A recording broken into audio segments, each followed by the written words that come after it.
Salut les Wargamers, c'est Ivy de French MCO, votre chaîne de rapport de bataille tuto et live peinture. Aujourd'hui, je suis en compagnie de Gros Titi pour la lecture et l'analyse des Skaven pour la nouvelle édition de Warhammer Age of Sigmar. Ça fait super plaisir de retrouver des Skaven dans la boîte de base d'une édition, parce que c'était dans l'île de sang qu'on les avait vus pour la dernière fois au centre d'une intrigue, et bien évidemment on parle de la licence de Vermintide, on parle de plein de choses, c'est donc une des races les plus populaires de cet univers. Toi, qu'est-ce que t'attendais d'eux en termes de gameplay par rapport à leur fourberie, par rapport à ce qu'on attend en tout cas de cette armée-là? Déjà c'est une armée iconique que j'adore, qu'on a vu effectivement comme tu l'as dit en Vermintide, dans Camelot et tout, c'est quelque chose qui fait partie de la culture on va dire médiévale, des légendes etc, un peu de nos contrées, donc c'est maintenant devenu dans l'ère moderne et c'est vraiment une race Warhammer, vraiment pour proprement parler. Elle a aussi son propre fluff, avec des personnages iconiques comme Tankol, il y a eu plein de livres aussi sur eux et tout, donc on attend de retrouver ce gameplay avec ces clans qui sont spécifiques, un peu comme les familles vampires, qui font partie de l'identité Skaven, avec chacun leurs soucis et leur vision, on va dire, de la fourberie et de la trahison, parce que ça fait partie aussi de l'écosystème Skaven à part entière. En tout cas, ce qui est cool, c'est de voir que Game Workshop a mis les Skaven au centre de leur intrigue de cette nouvelle édition. Ça veut dire, pour ceux qui hésitent à se lancer sur cette armée-là, vous pouvez y aller les yeux fermés. Il y a une refonte d'énormément de kits, c'est-à-dire qu'en termes de modélisme, vous serez au top. Il y a certaines références qui vont rester justement sur les anciennes technologies de moule, mais ça reste vraiment top niveau.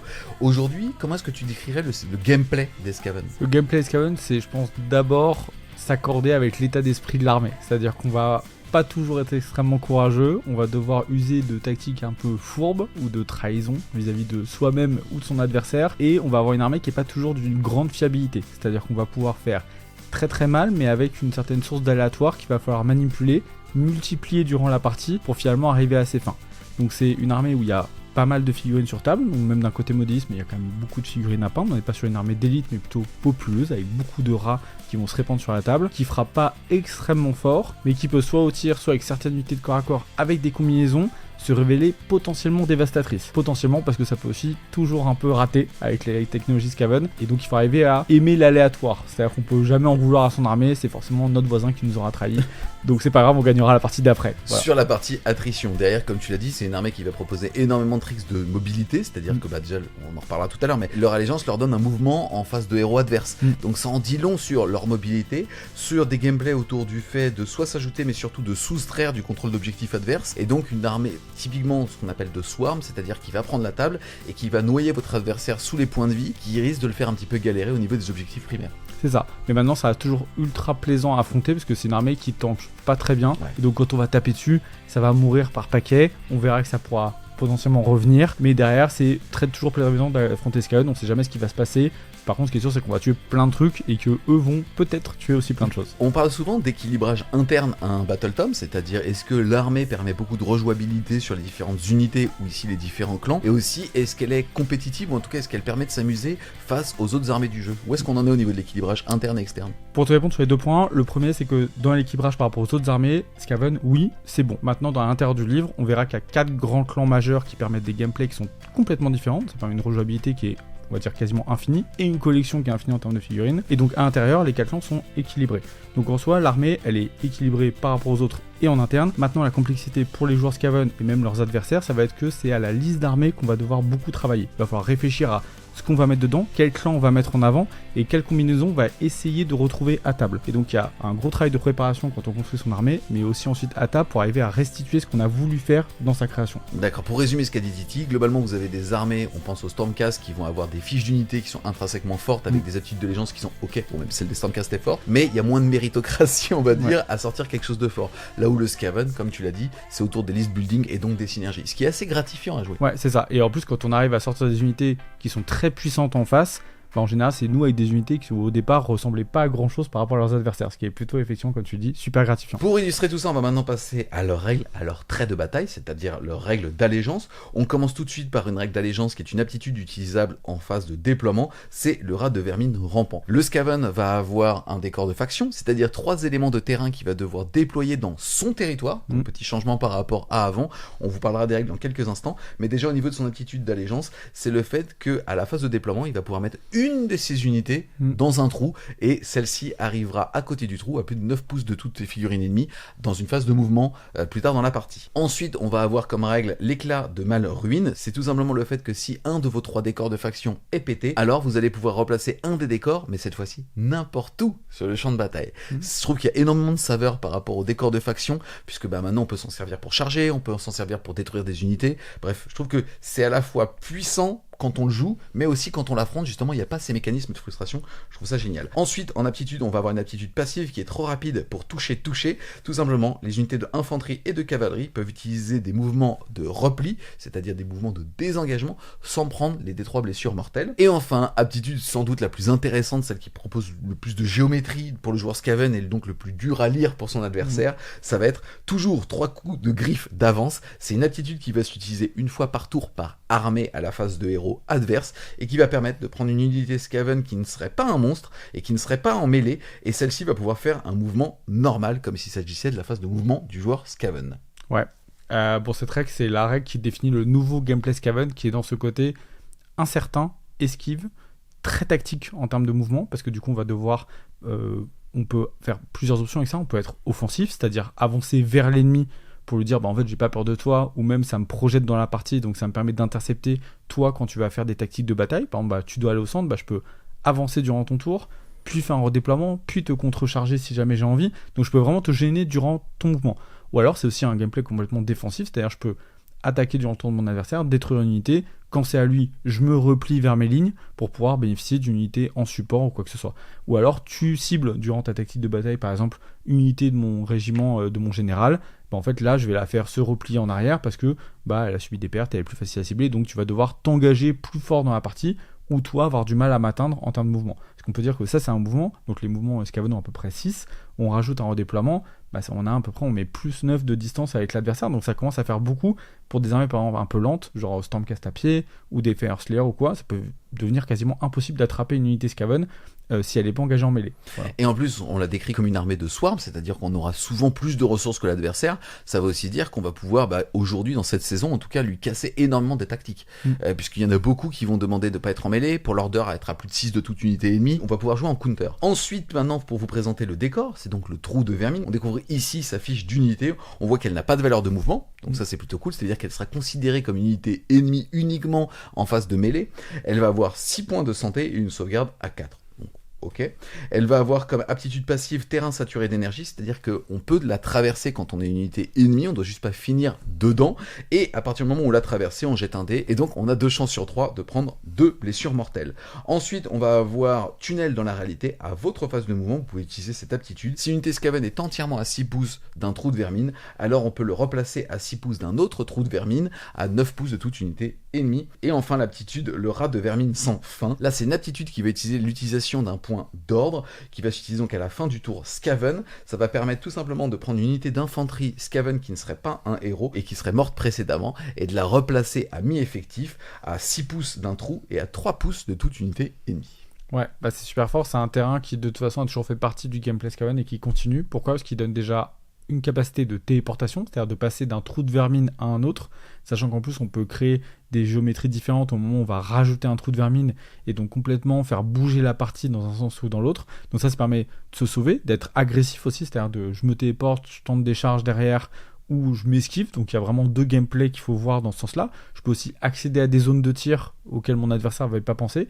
Donc ça c'est ultra synergisant et très difficile à lire quand on est en face du joueur Skaven. Et donc on a envie de lui détruire ses terrains pour lui casser ça, sauf que si on lui détruit, il peut en remettre un, et donc peut-être arriver à des endroits qu'on n'avait pas prévus. Donc ça c'est le premier point. Et après il y a le côté de faire revenir des unités. C'est très fort dans le jeu. Il y a plusieurs armées aujourd'hui où c'est aléatoire, c'est-à-dire du 4+, du 5+, pour faire venir. Eux, c'est automatique, moyennant un point de commandement. Donc c'est très puissant, ça leur permet quasiment à partir du T2 ou du T3 de faire revenir une unité par tour, sachant que, comme on l'a dit, les unités meurent facilement en Skaven, et donc on va pouvoir les donner à son adversaire via notre mouvement potentiellement en face des héros, pour le sacrifier, et ensuite je ferai revenir peut-être derrière toi ou sur des zones auxquelles j'avais pas accès. Au niveau du séquencement, on rappelle que si on décide de pas prendre un double tour, parce qu'on peut pas marquer de tactique de bataille, il faut quand même le rappeler, alors c'est fin du tour Skaven, il fait revenir une unité, joueur adverse qui joue, phase de héros du prochain joueur, le Skaven rebouge. Donc il a moyen de complètement s'excentrer pour potentiellement préparer une tactique, ou vous forcer à ramener des ressources dessus, quoi. C'est ultra chiant. Ouais, c'est très impactant. Et puis ça pue, le fromage. Ouais. Oui, mais il les trouve et dedans il y a des petits rats et il y a la lumière verte, il faut suivre le Skaven vert. Non, c'est un décor qui est très très bon et qui fait partie, il faut vraiment apprivoiser le gameplay autour de celui-là. C'est peut-être une des difficultés aussi de jeu Skaven pour les nouveaux joueurs, c'est qu'on doit apprendre à jouer avec son terrain de faction. C'est pas quelque chose qui nous donne un effet passif ou quand on est à côté de manière simple. Là, faut bien les placer, faire attention à eux, gérer notre ressource en termes de terrain. Je précise qu'ils ont aussi les mots-clés décors, ça fait que aujourd'hui, en tout cas dans cette saison, son adversaire peut s'en servir pour aller contester ce genre de terrain en début de partie. Donc voilà, c'est vrai que ça peut offrir 4 points de victoire aussi. En tout cas, c'est bien, parce que c'est bon, mais l'autre joueur n'est pas frustré en face. Absolument. Ensuite, on va vous parler des formations de bataille, c'est tout simplement des sous-allégeances. Elles sont ici au nombre de 4, une par clan Skaven. On commence par celle du clan Skryr, c'est-à-dire celle du tir indirectement. Ça va être prototype Skryr. En gros, ce qui va se passer, c'est qu'à votre phase de tir, vous allez pouvoir choisir jusqu'à 3 unités Skryr amis, jeter un dé pour chacune d'elles. Sur un 1, ça va faire boum, elle va prendre des 3 dégâts et elle est dans le fiac. De 2 à 5, alors ça va faire plus de puissance, on va ajouter 1 au jet de blessure jusqu'à la fin du tour. Et sur du 6, en plus des effets plus de puissance, c'est-à-dire de plus 1 pour blesser, vous aurez aussi plus 1 à la perforation des armes. Aujourd'hui, il y a qui en Skryr et ça va se dessiner à quel gameplay? On va avoir notamment le mal éclateur à Ratling, donc la nouvelle figurine que vous avez vue dans la cinématique qui fait tout. On va avoir la Ratling de base qu'on connaissait, qui est très bonne, qui est une unité de saturation de tir. Tu peux m'aider? Toujours, c'est toujours le même gameplay. Et après, vous avez les Jedi qui sont du coup cette unité de sniper. Comme ça, voilà, et qui peuvent mettre du coup une balle dans les yeux. Notez ça, je trouve ça pas ouf. Ouais. Moi, je vais te mentir, t'as été meilleur en termes de mime. C'est vrai. Mais je trouve que tout c'était ça, meilleur. c'était pas mal, mais la première prise était bien, on a gardé la deuxième. Mais les Jedi sont clairement des unités de snipe et qui est plutôt anti-élite. Donc on a des unités de tir qui sont anti-masse, les mal éclateurs, et les snipers qui sont des unités anti-élite ou anti-personnages qui peuvent en plus, on verra, sniper perso malgré les protections qu'on peut avoir normalement pour protéger ces personnages. Donc globalement, on voit ce bonus. En général, ça blesse à combien ces armes-là? Ça blesse en général à 3. Donc là, on va passer sur du 2+, donc ça fiabilise énormément la blessure. Et quand on passe à la perforation, on est soit sur de la perf déjà -1 ou -2, donc on augmente sur des niveaux qui deviennent désagréables pour l'adversaire, voire ne laissent plus de sauvegarde pour certaines unités. Donc ça devient très puissant. Maintenant, on voit qu'il faut 3 unités pour vraiment rentabiliser cette entre guillemets cette faction, la faction du clan Skryr, et il nous faut aussi des personnages. Vous verrez que sans les personnages, vos unités perdent un peu aussi de leur superbe, donc il vous faut des personnages plus 3 unités. Ça fait vraiment des packages où on monte tout de suite à 600-700 points de clan Skryr pour vraiment avoir une force de frappe conséquente, et en plus c'est des unités qui n'ont quasiment pour aucune tir en mêlée.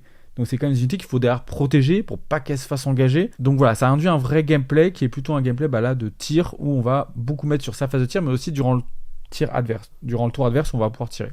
Yes, il parle de l'ordre tir de couverture. Ouais. En gros, on rappelle que pour un point de commandement, à la fin de la phase de tir adverse, vous allez pouvoir justement effectuer un tir en ciblant l'unité la plus proche avec un malus de -1 pour toucher. Ensuite, on va passer à la création brisée. Destinée au clan Moulder, vous allez choisir jusqu'à 3 unités Moulder qui ne soient pas un héros. Jetez un dé sur 1-2. Alors ça sera D3 blessures mortelles dans votre cul. Ça sera la fureur délétère. Ensuite, 3-4, ça sera injection surrénale. Ajoutez à la caractéristique d'attaque des armes de mêlée. Donc c'est ouf parce que c'est sur quasi tous les profils. Alors, en général c'est 1 mais on sait jamais. Et sur du 5 ou 6, en plus d'avoir plus une attaque sur les profils, on donnera une protection à 5 jusqu'à la fin du tour.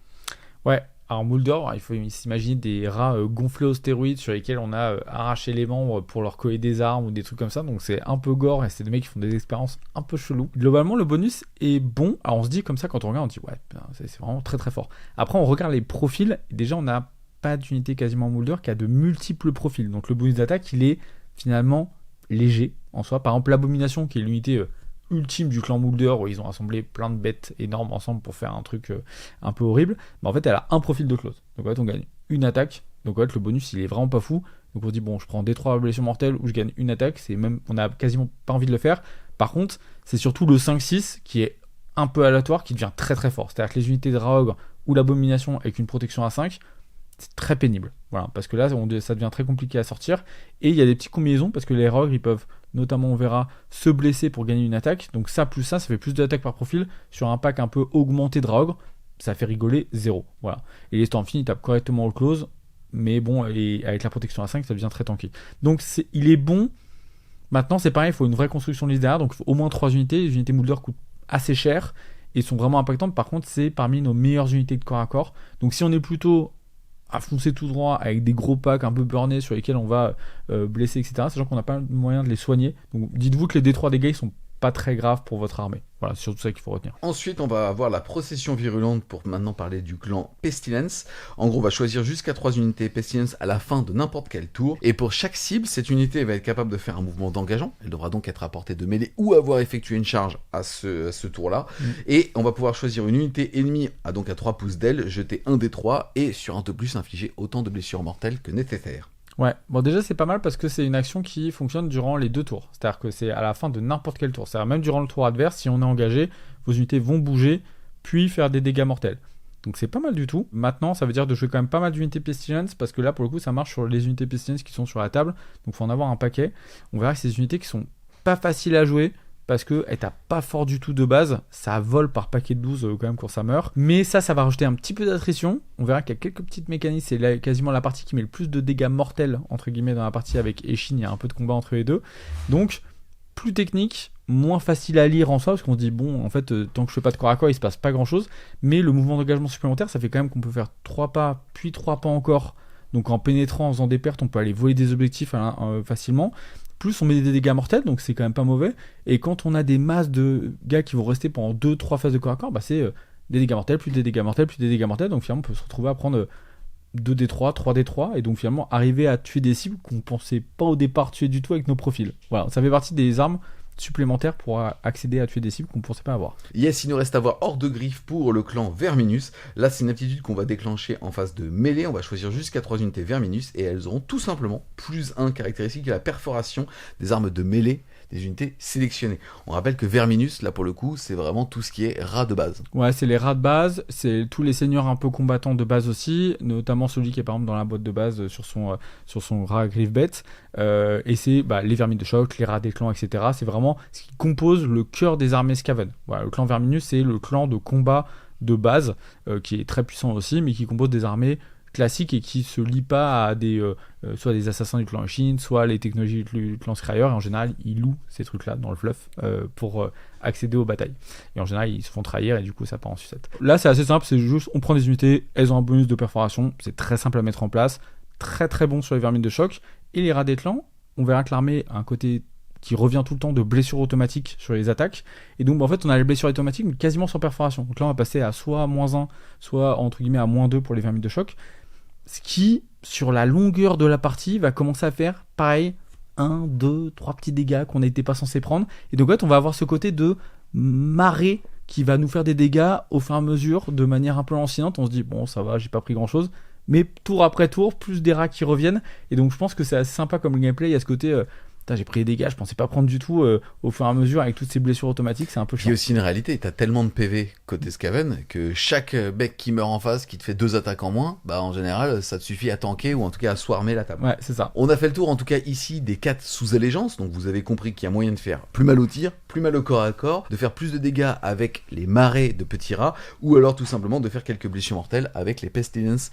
Qu'est-ce que tu penses de ces gameplays? Est-ce que toi pour l'instant c'est systématiquement soit Skryre, soit Moulder, ou au contraire tu trouves que c'est plutôt balance? Qu'est-ce qui t'a plu en tout cas? Je pense que par là où il faut commencer, c'est soit Skryre, soit Moulder, parce que déjà il y a une super identité, les figurines sont cool, et c'est des gameplays qui sont simples. C'est-à-dire que dans la construction d'armée, je prends 3 unités de clan Skryre ou 3 du clan Moulder, je les buffer à chaque tour, je prends un personnage qui est dédié aussi à ces clans-là, et donc ça me permet d'avoir des combinaisons faciles.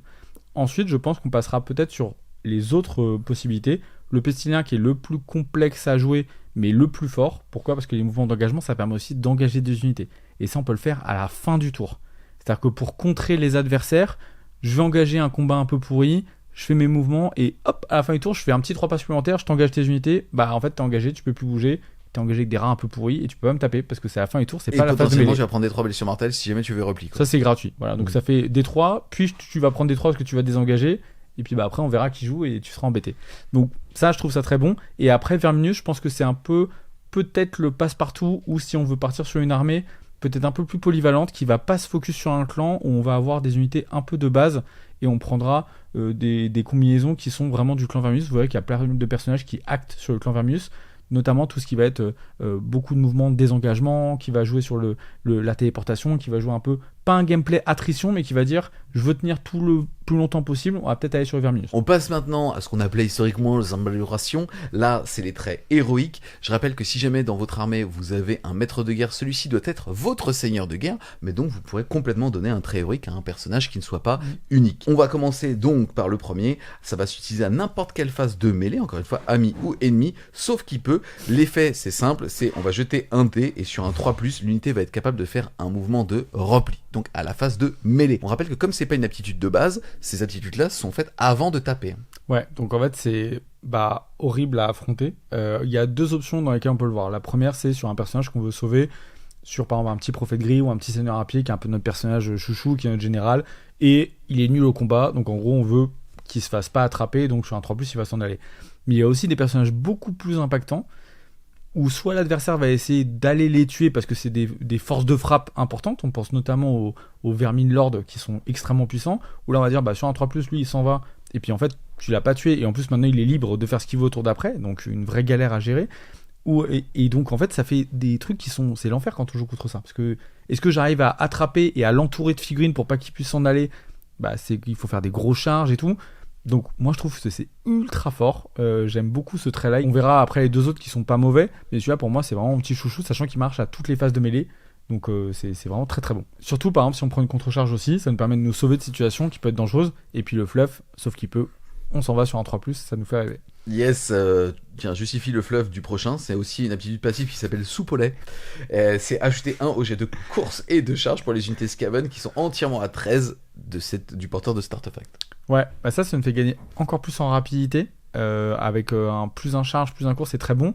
Notamment parce que quand on sort des tunnels, en fait on est à 9 d'adversaire, donc là on se transforme en charge à 8, donc c'est pas dégueulasse du tout, donc il est très bien. Et le plus un course, les Skaven ça a quand même mouvement 6, donc ça prend très vite la table. Donc si on veut s'étendre de manière un peu plus rapide et avoir une stabilité sur la partie, celui-là est pas mal, c'est un passe-partout, on peut le prendre quasiment tout le temps, on sera jamais déçu, surtout si on n'est pas sûr du premier, sur lequel on peut mettre un personnage plutôt de combat si on a envie. Yes. Et le dernier, il va aussi être passif, ça va être manipulateur habile. Tant que cette unité est à portée de mêlée d'unité infanterie Skaven qui n'est pas un héros, elle va alors avoir une protection à 4. La contrepartie, c'est qu'à chaque fois qu'elle va réussir un jet de protection, elle va devoir allouer un dégât à l'unité avec qui elle était juste à côté. Il manipule bien ses potes, il porte bien son nom, et donc ça c'est bien par exemple sur un prophète gris qu'on va vouloir mettre à côté de ses unités, qui va pouvoir du coup tout simplement passer les dégâts à ses petits potes d'à côté et protéger. Donc quand on va tuer des petits personnages, celui-là pour le coup c'est peut-être le plus fort parce qu'il nous permet de le garder en vie, même par exemple contre du tir ou de la magie. Ok, par rapport justement aux 3 qu'on vient de voir, on est d'accord que ça sera beaucoup plus sauf qui peut quand jamais tu veux pouvoir trixer avec des personnages qui sont vraiment super importants, peut-être même en petit format, ou alors soupe au lait pour pouvoir buffer toute son armée, quoi. Ouais, je pense que c'est les 2 qu'on jouera le plus. Après le 3e est pas mauvais, notamment si vous jouez contre du tir ou de la magie, vous pouvez aller chercher celui-là pour faire survivre des personnages un peu plus petits plus longtemps. On passe maintenant aux artefacts de pouvoir, pareil, ils sont au nombre de 3. Le premier, ça va être le sale cuir, ça va s'utiliser à la fin de n'importe quel tour, on va tout simplement pouvoir soigner de D3 le porteur. Ouais, c'est très bien, ça nous permet ça, plus potentiellement le ralliement de pouvoir soigner beaucoup un personnage, donc entre, on va dire D3 plus 3, donc quasiment le ramener à plein potentiel. Donc c'est très bien, si on a un perso qui veut tanker, c'est une très bonne chose. Yes, un super fort, ça va être la breloque de Malpierre, puisqu'on va pouvoir à la phase de mêlée choisir une unité qui sera à 3 pouces du porteur, jeter un dé sur un 3+, lui soustraire 1 à sa sauvegarde. Ouais, et ça marche pas que pour nous, ça marche aussi pour tous nos petits copains qui vont taper dessus, et Gameplay Skaven oblige, on se tape pas à 1 contre 1, on se tape à 25 contre 1 avec des trucs bless auto, et donc c'est pareil, j'ai de la bless auto, t'as de la sauvegarde dont je galère, je te la baisse, donc d'un seul coup ma blessure auto elle fait pas rigoler. Si je suis du clan Verminus, en fait même mes gars des clans, ils sont perforation -1, je t'ai mis -1, en fait là d'un seul coup c'est comme si j'avais une espèce de reine -2 sur mes rats des clans un peu de base pourri. Donc première toute petite combinaison, on voit beaucoup de blessures automatiques sans rend, d'un seul coup ça devient problématique même sans ça. Le dernier, c'est une aptitude qui va s'utiliser cette fois-ci une seule fois par bataille, c'est le Skaven Nectar. On va pouvoir choisir une unité infanterie à 13 pouces du porteur et lui infliger D3 dégâts mortels. Par contre, elle aura plus une attaque jusqu'à la fin du tour. C'est un truc iconique un peu des Skaven, donc le breuvage Skaven ou Skaven Nectar. C'est très fort en combinaison, notamment si vous jouez des grosses unités de vermines de choc qui sont l'unité qui va être destinée à ça. Donc on se dit clan Verminus, donc les vermines de choc passent en reine -2, le Skaven Nectar, vous pouvez faire une espèce de mini Death Star de rat qui va se jeter dessus, ça permet des combinaisons. Maintenant c'est une seule fois par bataille quand les autres marchent tout le temps, donc entre guillemets en fonction de des synergies qu'on veut faire, Mais j'aime bien le côté de pouvoir se faire une Death Star un peu d'infanterie. Quand un peu tes vénère. ogres vont commencer à avoir plus 3 attaques avec tous les buffs mis bout à bout, Ouais. ça va commencer à pas rigoler. Après, ils prennent 3d3 aussi. Donc, mais c'est très scalon. On sacrifie une bête. C'est un et on détail. est... Ouais, c'est ça. C'est un C'est- détail. C'était la bête la plus faible du troupeau. On va maintenant passer à tout ce qui est l'ordre du spirituel Skaven. On va donc parler du domaine de sorts, du domaine de prière et surtout du domaine de sorts persistants. On rappelle que au moment de la constitution de votre armée, vous allez devoir, pour l'intégralité de vos sorciers et prêtres, choisir un des domaines. C'est-à-dire que vous pourrez choisir le domaine des sorts persistants des Skaven, ça sera pour tous vos sorciers, ou alors le domaine générique, si vous voulez chercher un de soleil violet ou autre. En tout cas, au niveau des sorts, on retrouve l'iconique flétrissement. C'est un sort qui va passer sur du 6. On va pouvoir choisir une unité ennemie visible à 13 pouces du sorcier qui décidera de lancer ce sort. Et si on fait ce 6, l'unité ennemie prendra D3 dégâts mortels. On note bien ici que le sort a la notion de illimité, c'est-à-dire que par phase, on peut le lancer avec plusieurs sorciers Skaven. Donc c'est une source de dégâts mortels qui passe à 6, mais qu'on va pouvoir spammer. Je rappelle, attention, le mot-clé illimité veut bien dire qu'un sorcier ne peut tenter de le manifester qu'une seule fois par phase. Par contre, autant de sorciers que vous voulez peuvent le faire. Ouais, ça tombe bien, en plus d'avoir des sorts illimités. Pourquoi ? Parce qu'on a beaucoup de sorciers en Skaven, dont les prophètes gris qui sont des très bons sorciers de niveau 2. Donc en fait, on se dit, ils vont pouvoir lancer un sort basique, plus l'illimité qui va mettre des 3 dégâts mortels.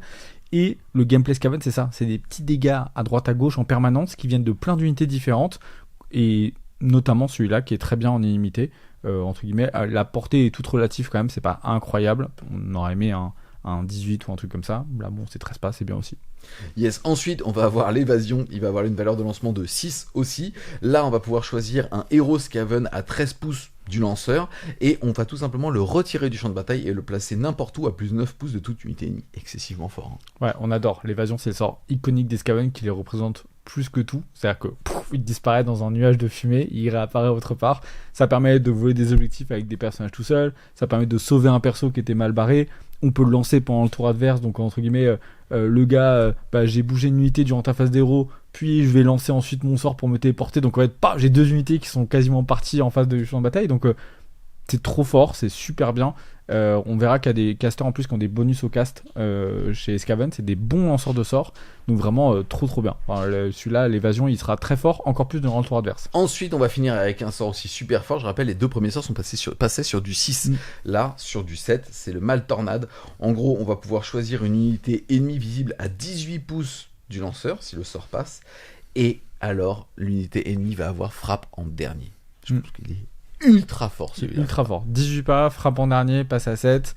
On a plein de casters niveau 2, encore une fois, donc on peut facilement atteindre 2, 4, 6 niveaux de magie dans une armée Skaven sans aucun problème, et ça ne coûte pas si cher que ça.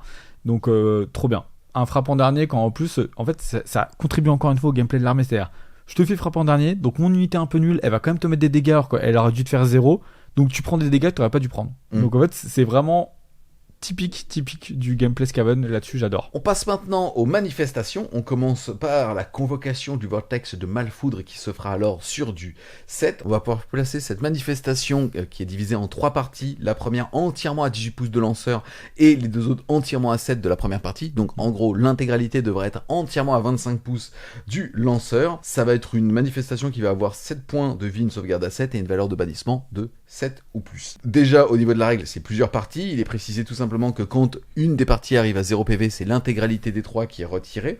Ensuite, au niveau des aptitudes, ça va être le trait de Malfoudre à n'importe quelle phase de héros, vous l'aurez compris, ami ou ennemi. On va pouvoir regarder les unités ennemies à 6 pouces de cette manifestation et sur un 4+, leur faire D3 blessures mortelles, quel que soit le nombre d'unités.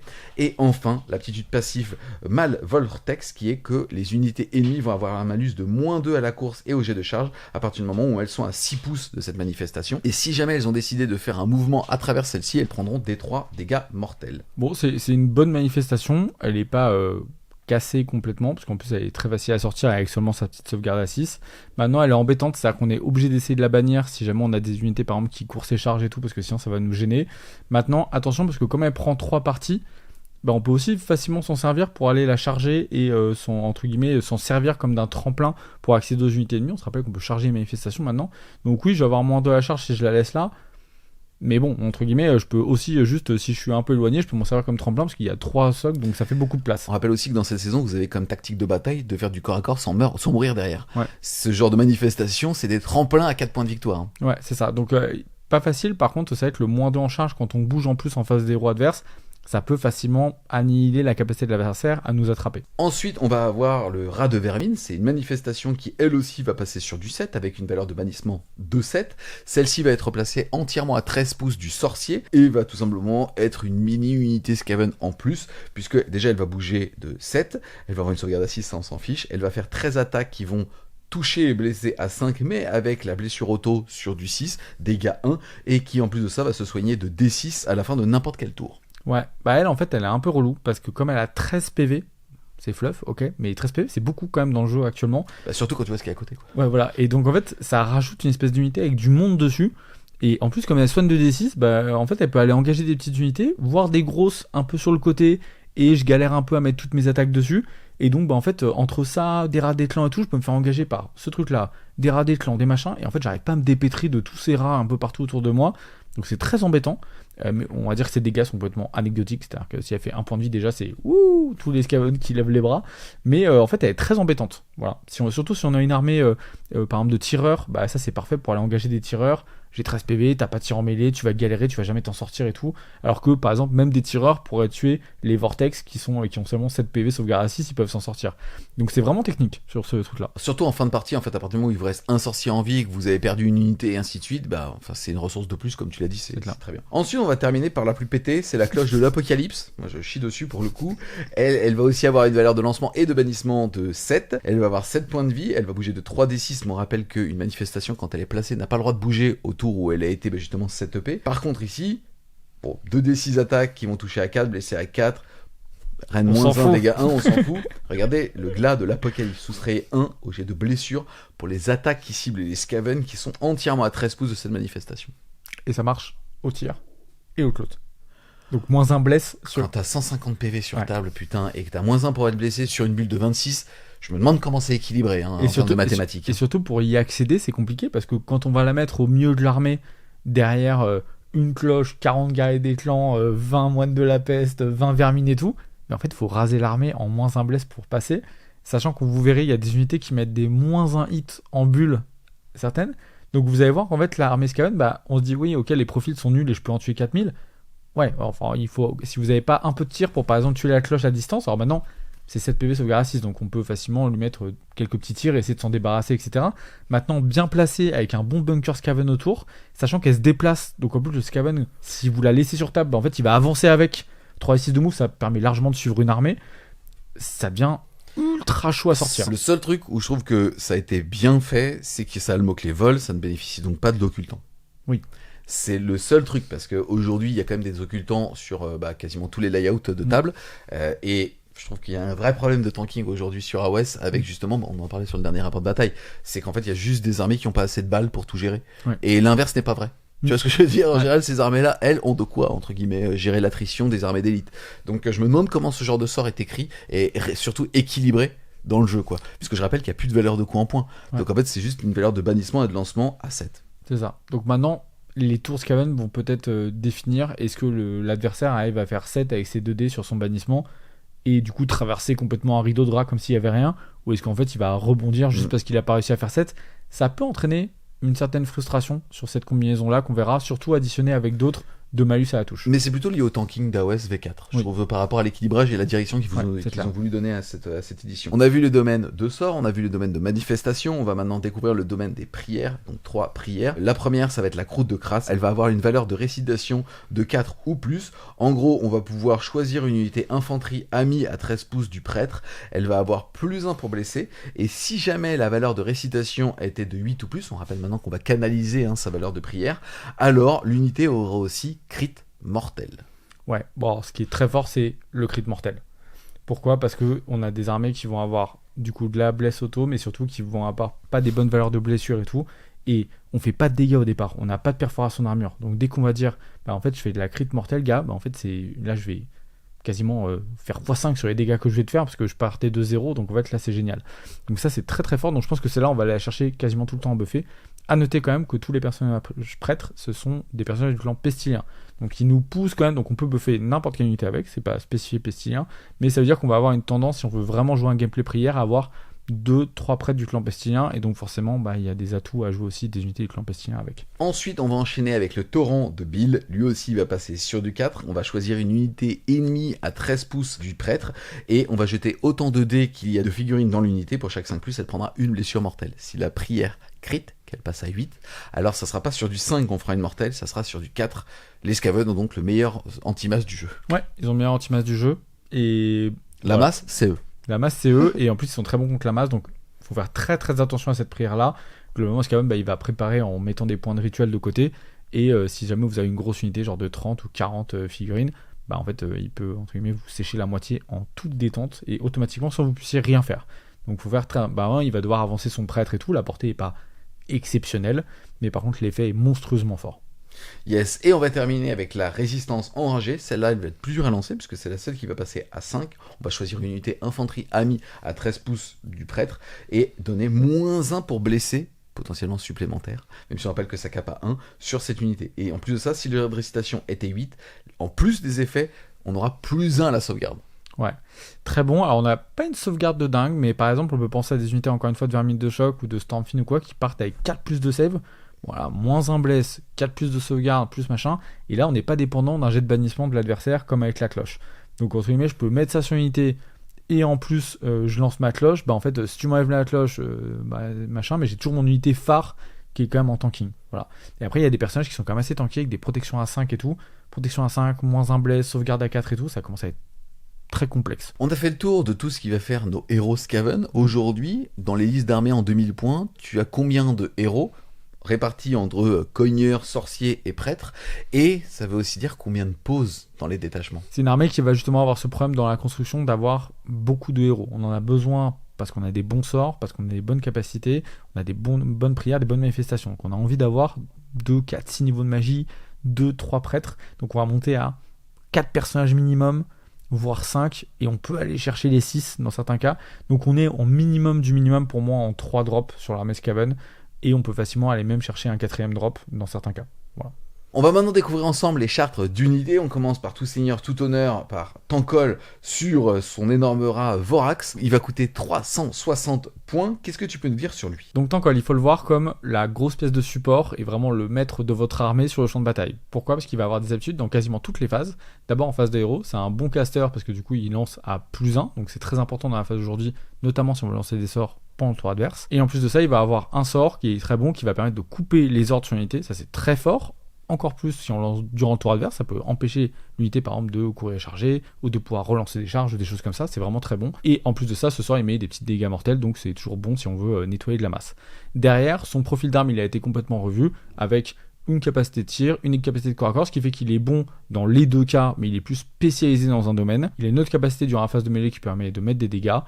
Et pour finir, il a gardé son amulette qui lui permet de se soigner, et donc finalement il est assez autonome en phase de tanking, avec sa protection, un bon nombre de PV, une sauvegarde à 4, il va permettre d'engager des unités, de rester loqué, de soigner en même temps, donc c'est vraiment plutôt pas mal. Derrière, c'est un sorcier de niveau 2, il va avoir une protection à 5, il a le mot-clé maître de guerre, ça devra donc être votre seigneur de guerre. Ouais. Est-ce que tu le vois comme auto-include, un petit peu comme avant où on le voyait dans 100% des listes, ou là, comme il a été vachement équilibré par rapport à son attrition, on n'en a pas trop parlé, mais finalement il va faire que 6 tirs, qui touchent à 2, blessent à 3, mais qui sont que dégâts 1, c'est sur le compagnon. Donc en plus de ça, on peut difficilement buffer cette partie-là. Au corps à corps, c'est pareil, il va faire 4 attaques, dégâts des 3, mais qui vont toucher qu'à 4 et blesser à 4 sans blessure auto. Et sa monture, pareil, 6 attaques, certes, dégâts flat 3, mais qui vont toucher à 4. Ouais, en fait, il a un profil de monstre très correct, 6 attaques qui vont faire des dégâts 3 qui touchent à 4, bon c'est bien. Moi je l'aime bien parce en fait, c'est pas une pièce qui est maintenant auto-include. C'est-à-dire, si on veut le rentrer, c'est soit je kiffe la figurine, ou je kiffe le fluff de Tankol, j'ai envie de le jouer. Par contre, il fera toujours un truc sur le champ de bataille. Voilà, c'est-à-dire que maintenant, il est passe-partout, donc vous êtes plus dégoûté parce que vous étiez full lance-flamme et du coup, maintenant, c'était chiant. Là, déjà, vous montez votre figurine comme vous avez envie, donc c'est déjà beaucoup plus plaisant d'un point de vue modélisme. Et en plus, il est beaucoup plus passe-partout. C'est-à-dire que dans toutes les games, contre tous vos adversaires, il va faire quelque chose. Voilà. Donc, en soi, c'est une pièce qu'on peut rentrer par défaut si vous aimez la figue ou si vous voulez pas quelque chose de surspécialisé. On passe maintenant au premier châssis de Verminark qu'on va croiser, ça va être Screech. Lui, il est à 430 points, c'est un mouvement de 10, 13 PV, sauvegarde à 4, un contrôle d'objectif de 5, une protection à 5, donc c'est quand même pas facile à sortir ce genre de gros monstre, mais c'est très cher. Il va avoir une farandole d'aptitudes. La première, c'est celle de phase de héros, c'est tout simplement son sort maison, c'est donc le 13e sort Skaven. Le très redouté, très Exactement, il va passer à 7, je rappelle que c'est un sorcier de niveau 1. En gros, il va choisir une unité ennemie à 13 de lui, jeter 13 dés, pour chaque 5+, ça sera une blessure mortelle, et pour chaque dégât infligé, il va pouvoir ramener un rat dans une unité à 13 pouces de lui. Ensuite, il va aussi avoir une attitude de saccage à la phase de mêlée. En gros, il va jeter un dé et sur un 3+, il va pouvoir choisir une unité ennemie à portée de mêlée de lui. Celle-ci ne pourra pas recevoir d'ordre et en plus de ça, elle va diminuer son contrôle d'objectif autant que le D3 qu'il vient de faire. Et ensuite, à sa phase de héros, il va pouvoir avoir le rat aux 13 têtes. En gros, il va choisir un des effets qui va s'appliquer aux copains. Soit il va choisir une unité maître clan et celle-ci aura +1 pour lancer ses sorts. Soit une unité Verminus et celle-ci aura +1 ses jets de charge, soit une unité Scrir et celle-ci aura +1 ses jets de touche pour ses armes de tir et de mêlée, ou alors le clan Ishin va avoir +1 à la perforation d'armure, le clan Pestilence va avoir +1 à ses jets de récitation, et il va pouvoir aussi soigner de D3 les unités Mulder à 13 pouces de lui. Bah c'est la pièce passe-partout, alors il est très cher, il fait un peu tout, il a un bon profil de close, son sort, c'est un bon sort de dégâts, clairement. C'est le Verminarque, on va dire, vraiment, qui n'est pas spécialisé dans un domaine. Maintenant, il a un rampage qui est excellent sur l'infanterie quand même. En couper les ordres et mettre entre -3 et -6 d'OC, c'est extrêmement puissant, surtout quand vous avez 5 vous-même et que vous tapez avec des grosses patates flat 3.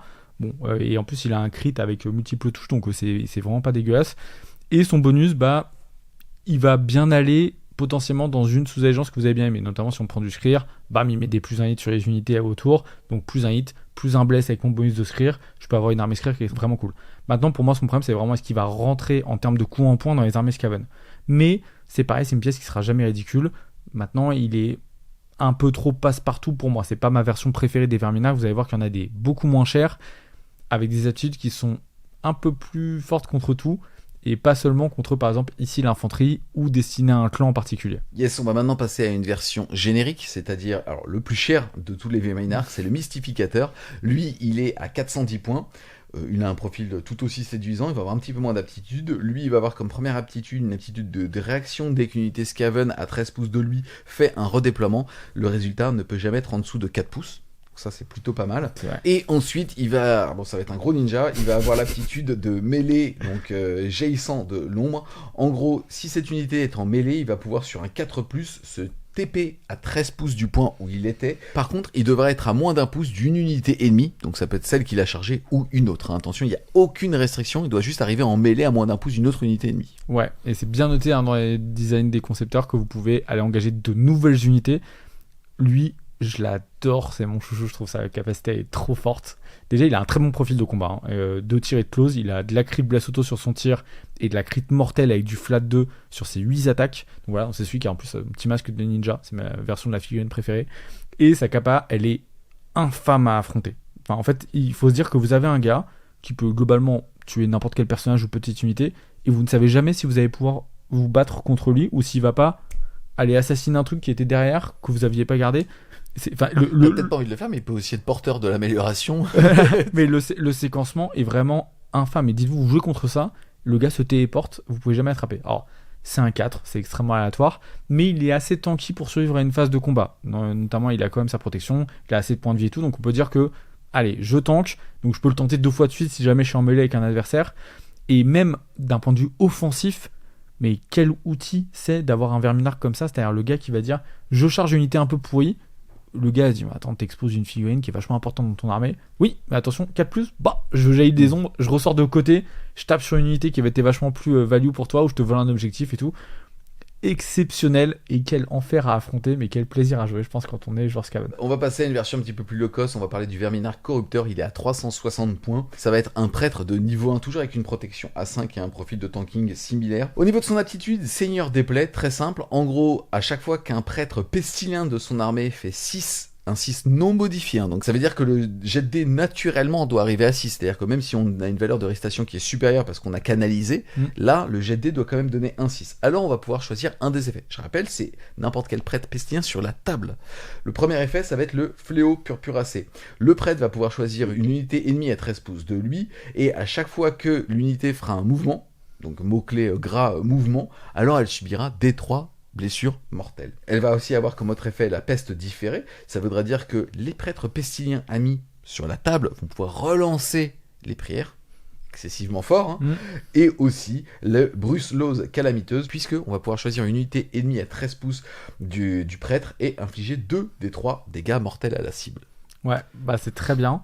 Déjà, je trouve qu'il donne... Alors lui, il buff vraiment si vous êtes dans un gameplay prière, donc lui, il est prêtre, mais je pense qu'il faut avoir au moins minimum 2 prêtres dans son armée pour vraiment en bénéficier. Maintenant, oui, on dit c'est un 6 non modifié, ok, mais en fait, à 3 prêtres, on va dire que vous devez faire un 6 tous les 2 tours à peu près, quand vous lancez vos prières. Moi, je trouve ça bon. Pourquoi ? Parce qu'en fait, déjà, vous avez des effets qui vont durer toute la partie. C'est-à-dire que l'effet sur le mouvement, ça marche toute la game sur l'unité ennemie. Le relance des prières, c'est jusqu'à la fin de la partie aussi. Donc après, vous pouvez relancer et à chaque tour, en fait, je relance pour tenter de faire d'autres 6 et du coup affecter de nouvelles unités et tout. Et ces effets, entre guillemets, peuvent être cumulatifs sur toute l'armée ennemie. On pouvait mettre 2d3 là, j'ai ton mouvement ici, dès que tu bouges, tu prends des BM. Ça commence à être pénible. Donc lui, je l'aime bien, mais il faut le faire durer dans le temps. C'est-à-dire qu'il est impactant si vous le gardez le plus longtemps possible dans la partie. Il va aussi avoir un saccage, donc une aptitude qu'il va pouvoir utiliser en phase de mêlée. En gros, il va pouvoir choisir jusqu'à 3 unités ennemies et jeter un dé pour chacune d'elles. Sur un 2+, sur un D3, l'unité prendra autant de dégâts mortels que le résultat. Et en plus de ça, le Verménarque pourra ajouter un point de rituel à son pool de prière. Ouais, c'est cool parce que ça fait un prêtre qui est plutôt stable. En plus, on a envie de l'envoyer parce qu'il y a des effets, notamment le mouvement, qui sont à partir de lui. Donc, il faut qu'il soit un peu avancé quand même entre guillemets sur la carte pour pouvoir faire ses effets sur les unités ennemies. Donc, c'est très bien. En plus, ça lui rajoute des dégâts mortels, donc ça lisse un petit peu sa stat de combat. Et si au cas où il engage plusieurs unités, ça commence à mettre des D3 blessures mortelles un peu à tout le monde, ça peut vite être fatigant. Ensuite, on va parler du Verménarque belliciste. Lui, pour le coup, il tape plus fort. Il coûte exactement le même coup en points. Il est aussi à 360. Il va seulement avoir 2 aptitudes. Il va avoir comme première aptitude le tyran de bataille, qui est qu'à la phase de mêlée, il va pouvoir choisir jusqu'à 2 unités amis entièrement à 13 pouces de lui. Et celles-ci vont pouvoir faire des attaques en règle ou des défenses en règle, même si une autre unité l'a fait à la même phase. Bon, il faut quand même payer les points d'ordre, donc je suis pas sûr qu'on le verra souvent. Et la deuxième aptitude, ça va être coup fatal. Ça va s'utiliser à la fin de n'importe quel tour. Il va pouvoir choisir une unité endommagée en mêlée, donc à 3 pouces de lui, jeter un dé, et si le résultat est inférieur aux blessures que la figurine a actuellement sur elle, j'ai bien dit la figurine, alors ce dé correspondra au nombre de blessures mortelles allouées. Ouais, c'est pas mal, c'est-à-dire qu'en fait c'est un dueliste, quand il va aller en duel contre un gros personnage qui a plusieurs points de vie, ou contre un géant, ou des choses comme ça, ou des monstres, il va pouvoir rajouter globalement des 6 dégâts. Il a assez de profil pour faire au moins 6 ou 7 dégâts facilement, donc derrière on va dire qu'il va rajouter des 6 dommages à sa phase de combat sur certaines unités. C'est bien, malheureusement ça marche pas contre tout le monde, c'est-à-dire quand il tape contre de l'infanterie, il va rajouter 0, donc il tape moins fort contre certaines cibles et plus fort contre d'autres. On va terminer les amis avec le Verminarque Mal Prophète, c'est le moins cher, il est à 340 points, c'est un sorcier de niveau 2, il a exactement le même profil de tanking, et c'est un sorcier qui rigole pas avec sa petite bouche, puisqu'il fait quand même balancer 6 patates, certes qui vont toucher à 4, mais qui vont être des dégâts flat. 3, il va avoir comme première aptitude de deviner le futur, puisque tant qu'il est sur le champ de bataille, on va pouvoir ajouter 2 pouces à la distance parcourue par l'unité qui va utiliser l'aptitude toujours 3 coups de griffe d'avance, c'est-à-dire le mouvement à la face de héros adverse. C'est trop fort, juste cette règle, elle vaut le coup de prendre ce gars-là pour le tournis que vous avez donné à l'adversaire, plus dans move, en plus, lui il voit le futur avec sa petite orbe, toujours 3 coups de griffe d'avance, il y a vraiment une espèce de fluff où du coup le Scaven il voit exactement tout ce qui va se passer, vous avez les rats qui courent plus vite durant le tour adverse et tout, c'est vraiment un casse-tête de l'enfer, c'est-à-dire que là les rats des clans de base vont bouger de 8 durant le tour adverse, sans compter les redéploiements, etc. C'est ultra bon et c'est trop stylé à jouer, je pense que c'est vraiment plaisir, et on rentre dans un gameplay où là on va être vraiment ce qu'on appelle de la savonnette, c'est esquiver les combats et passer de droite à gauche, sauter et porter, et en fait juste prendre les objectifs et après s'en aller, etc., etc. Yes, ce qui est génial, c'est que pour le coup cette aptitude va être échangée contre lancer d'orbe de vin, puisque en gros une fois par bataille, à n'importe quelle phase de mêlée, il va pouvoir choisir une unité ennemie à 3 pouces de lui et jeter un dé sur un 2+, infliger autant de dégâts que le dé, donc globalement il va faire des 6 dégâts mortels. Par contre, s'il le fait, il ne pourra plus justement utiliser deviner le futur. Non, il a plus son orbe, il l'a acheté sur quelqu'un, un peu de panique je pense à ce moment là, et du coup il fait des 6 dégâts mortels. C'était un truc qu'il avait aussi avant, donc en gros il a son orbe, s'il s'en sépare il perd l'aptitude, c'est très bien, et en plus ça permet en fin de partie, quand on a moins besoin peut-être de se déplacer, de pouvoir quand même rajouter un petit peu, parce que c'est comme celui qui tape le moins fort de tous les profils. Il est ok, mais il tape beaucoup moins fort que tous les autres. Yes, comme avant-dernière aptitude, il va surtout avoir l'archimanipulateur. En gros, c'est son aptitude de saccage de phase de mêlée. On va jeter un dé sur un 4+, il va prendre une unité à 3 pouces de lui, lui dire, toi, tu taperas en dernier. C'est excessivement fort, mais très aléatoire. C'est fort, et en plus, on peut le coupler avec, pour le coup, l'amélioration qui fait qu'on peut s'enfuir. Ouais. Donc là, pour le coup, vous avez quand même 2 trucs, c'est sur un 3+, je m'enfuis, ou sinon je peux tenter de te faire frapper en dernier. Du coup j'ai quand même entre guillemets du dégât flat 3 avec 6 attaques, et je peux aussi lâcher mon orbe si jamais, avant toi. Donc bah même une unité qui vient vous chasser, bah vous vous dites bah si je réussis un peu mes touches, je peux aussi me donner une attaque en règle et tout. Donc je peux quand même bien me défendre. Si je t'ai mis frappe en dernier, je peux quasiment te sécher pas mal d'unités qui viendraient m'embêter. Yes, et enfin son sort de Warscroll, il va passer sur du 7, c'est le morcellement tectonique. Et donc sur du 7, il va pouvoir choisir une unité visible à 18 pouces de lui et lui dire tu auras -1 TG de charge. On rappelle qu'il y a donc le sort persistant qui fait -2 aux courses et aux charges. Ouais, et puis bah comme nos unités elles bougent de entre guillemets +2 durant le tour adverse, je te mets -1 à charge, ensuite j'ai bougé, et tout ça je peux le faire durant le tour adverse, donc c'est quand même pas mauvais. Yes, et puis quand tu charges avec un D6, le fait d'avoir -2 à la charge, c'est-à-dire que ta charge elle passe sur du 5-6. Bon. Avec un redéploiement, il y a un monde dans lequel on chargera pas. Ouais. Et encore une fois, ça couplé à tous les mécanismes de -1 bless, ça va être très compliqué d'aller chercher justement les armées Skaven. Moi, la question que j'ai pour toi, c'est qu'ici, on est sur le Verminarque le moins cher, il est à 340 points. C'est un sorcier de niveau 2, donc il vaut 2 petits sorciers. Est-ce que tu as envie de le jouer, ou est-ce que tu préfères des petits persos, mais qui n'ont pas ce sort de signature magique, quoi? Bah, le sort signature, c'est même pas pour ça que je le prends. Je pense que si je le prends, c'est vraiment pour voir le futur, et du coup, bouger vraiment très vite durant le tour adverse. Et du coup, si je dois vraiment faire un espèce de classement, pour moi, il y a peut-être lui en 1 parce que c'est le plus simple à jouer. En 2, je mets quand même l'assassin pour le gros kiff parce que je trouve son aptitude incroyable à jouer. Et après, en 3, je mettrai celui qui buff les prêtres. Voilà. Et en fonction, si on veut changer de gameplay, on peut préférer l'un ou l'autre. Si on a beaucoup de prêtres et qu'on veut faire un thème pestilien, évidemment, on va prendre le truc. Et puis si on fait un thème échine, évidemment, on prend l'assassin en 1. Voilà. Mais le passe-partout, c'est clairement lui. On va le mettre en opposition avec une version toute petite, c'est-à-dire le prophète gris. Donc là, c'est un sorcier de niveau 1. Il est à 120 points. On est donc sur un profil de sorcier, mais typique dans cette V4 d'AOS. Lui, bon, on s'en fiche de comment il tape. Il va avoir 5 points de vie, un mouvement de 6, une sauvegarde à 6, un contrôle d'objectif de 2.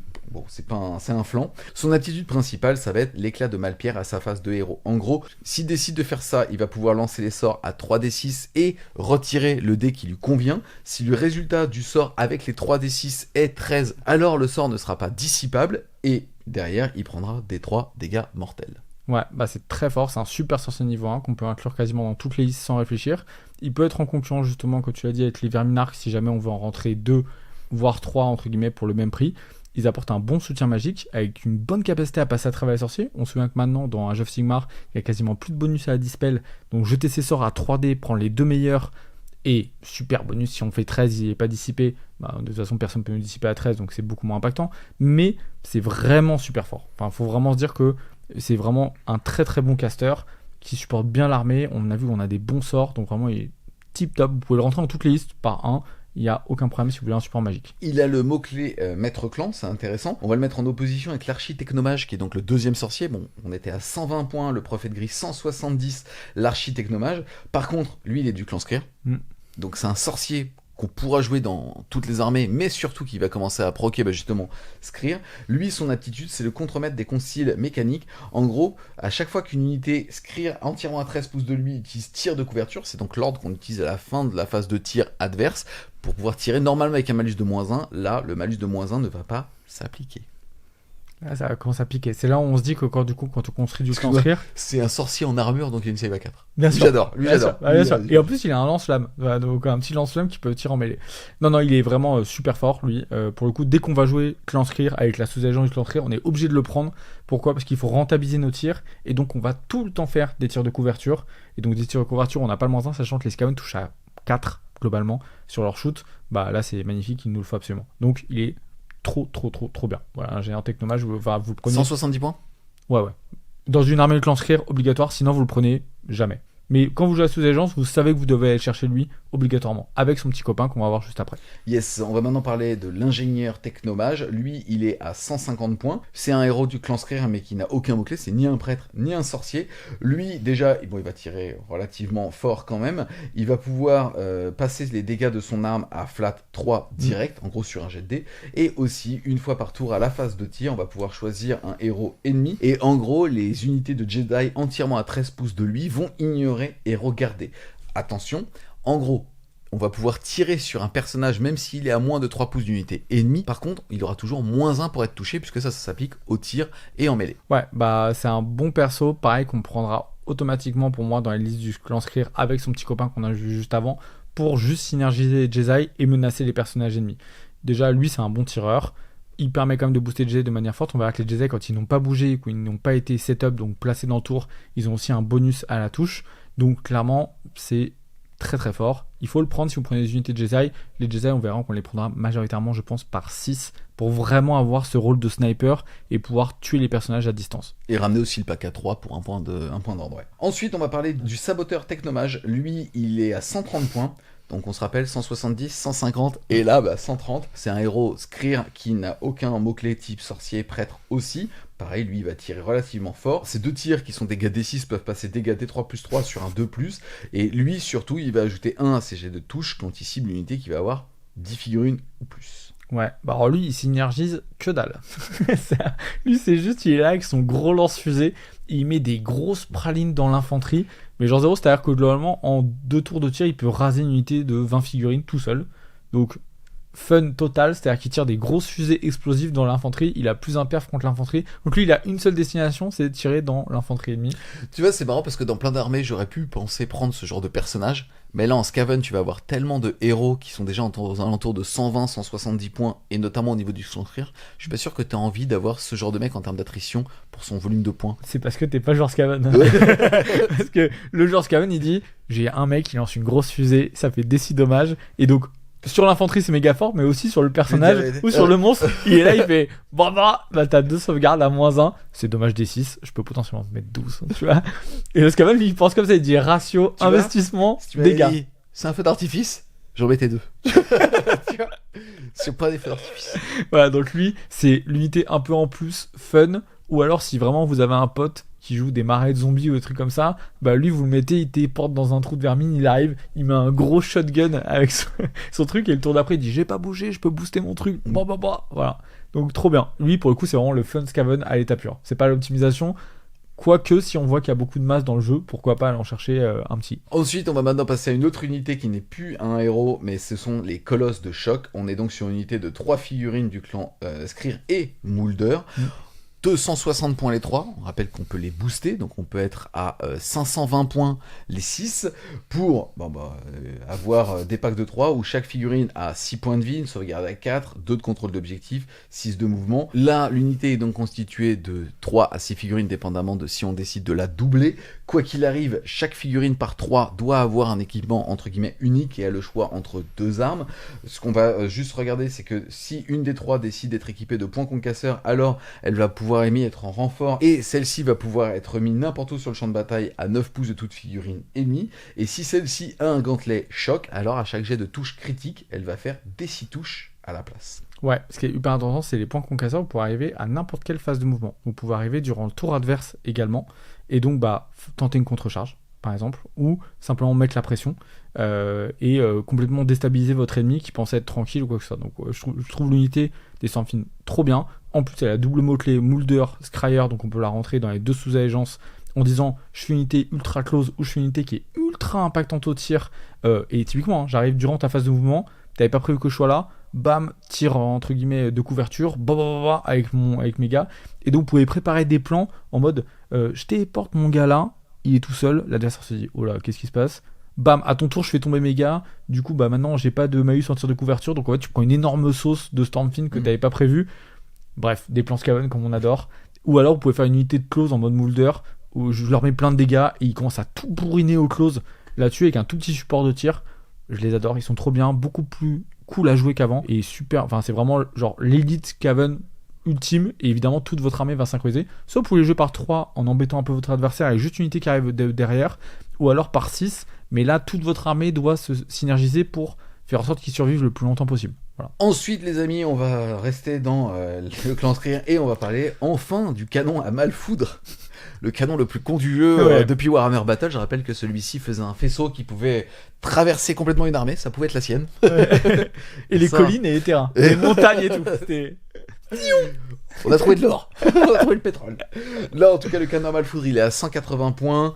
Globalement, on va quand même regarder le fait qu'il a 8 points de vie, ça va avoir son importance, s'il bouge de 3, il tire à 20 pouces. Au niveau de sa capacité de tir, il va faire 2d6 tirs qui vont toucher à 4, et à chaque fois qu'il touche, c'est un dégât mortel.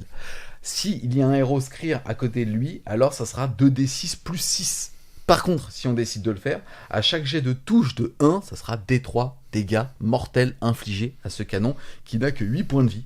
On est typiquement dans la connerie Skaven qui est de se dire qu'on peut faire 0 dégâts ou alors on peut arracher complètement un mec, puisque globalement la stat c'est que on peut pas parler de stat puisqu'en fait c'est systématiquement régi à craquage. La stat c'est 5 à 6 blessures mortelles et 2 dégâts mortels dans son cul à lui. Voilà. C'est ça.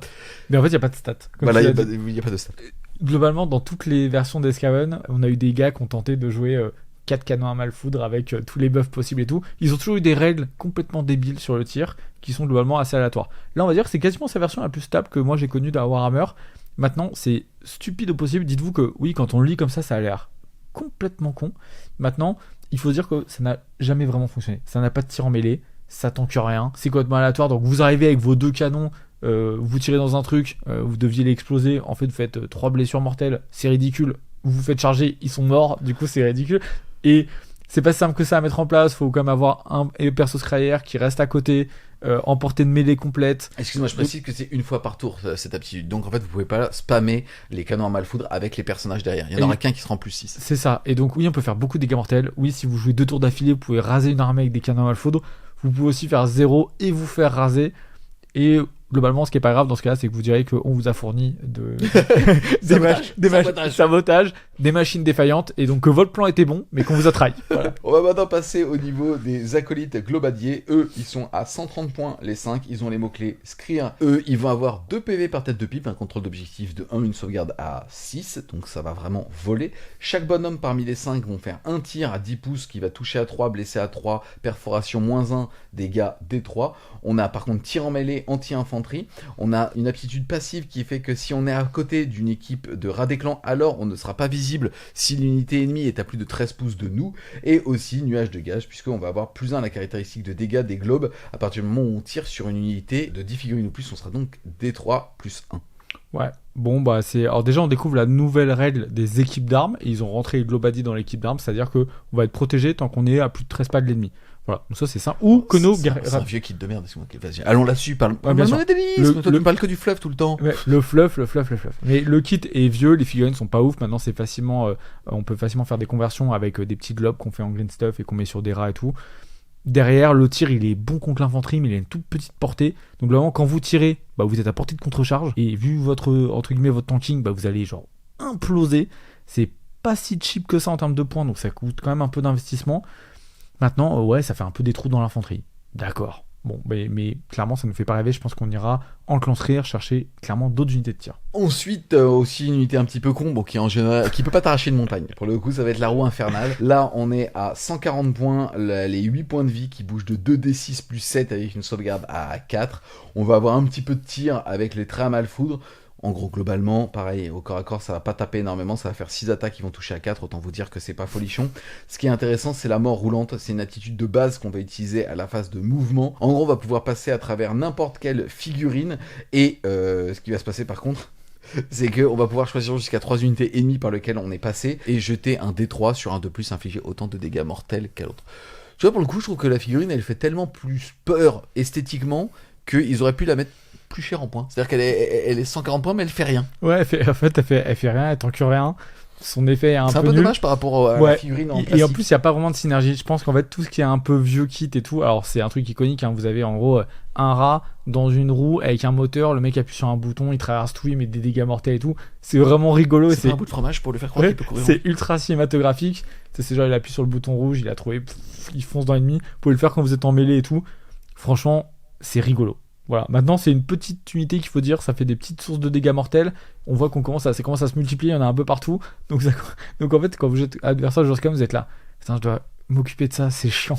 Tu vois, en plus du socle de rat qui vient d'invoquer, putain. Ouais. En fait, il y en a partout. Ils ont tous des règles un peu compliquées qui ignorent en plus des trucs et tout. Donc vous êtes là. Je dois me souvenir de tout ça, c'est très compliqué. Et en plus, ça me met des dégâts qui sortent de nulle part, c'est très chiant. On est d'accord, on va parler d'une unité qui peut poser problème, c'est intéressant, on va en discuter, celle des Jesai à Malpire. Je rappelle que dans toutes les versions d'Age of Sigmar, c'est systématiquement le tir qui a un petit peu cassé les versions, et notamment, c'est souvent les Skaven, la sortie du livre d'armée Skaven qui cassait justement un petit peu tout ça. Là, on voit que le tir est assez bien équilibré sur S par rapport à la géométrie, par rapport au déploiement, par rapport finalement même à ce fameux ordre de tir de couverture, puisque comme on cible l'unité la plus proche, on apprend de plus en plus à jouer avec, tu vois ce que je veux dire, cette règle-là.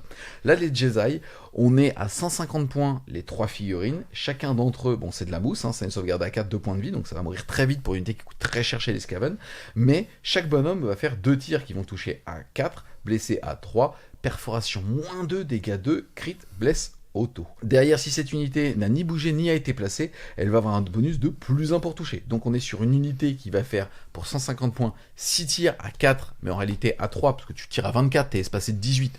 Donc normalement, si t'es sur table, et un petit peu en dehors de portée, tu vas faire très mal. On rappelle aussi qu'ils ont le mot-clé Skrir, qui est que normalement tu vas pouvoir choisir jusqu'à 3 unités, et donc leur donner +1 pour blesser. Donc finalement, c'est une unité qui va être en 3 + 2 +, moins de 2, pour 6 tirs. Ouais. 150 points, 300 points les 6.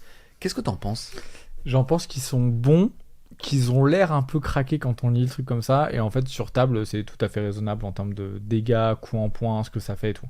Déjà c'est une unité qui doit, pour être à son max de potentiel, qui doit pas bouger. Donc une unité qui bouge pas, c'est une unité qui prend pas les objectifs. C'est une unité qui doit, pour faire un certain nombre de dégâts, doit quand même être par 6, parce que par 3, c'est des dégâts qu'on peut considérer comme anecdotiques sur la plupart des armées, et donc par 6, c'est 300 points qui bougent pas pour avoir un bonus. Quand ça se téléporte via les trous de vermine, on peut dire c'est la super combinaison pour les sniper, mais en fait vous n'avez pas le +1 hit. Donc ça coûte un CP, d'avoir un vrai +1 hit. Si on veut passer à travers les règles, on leur met un personnage qui coûte en plus des points, donc on est à 450 points le global d'effectif, plus un point de co pour dire bah j'ai +1 hit, j'ai pas bougé, je me remets +1 hit avec un CP pour vraiment toucher à 3 ton personnage et tout.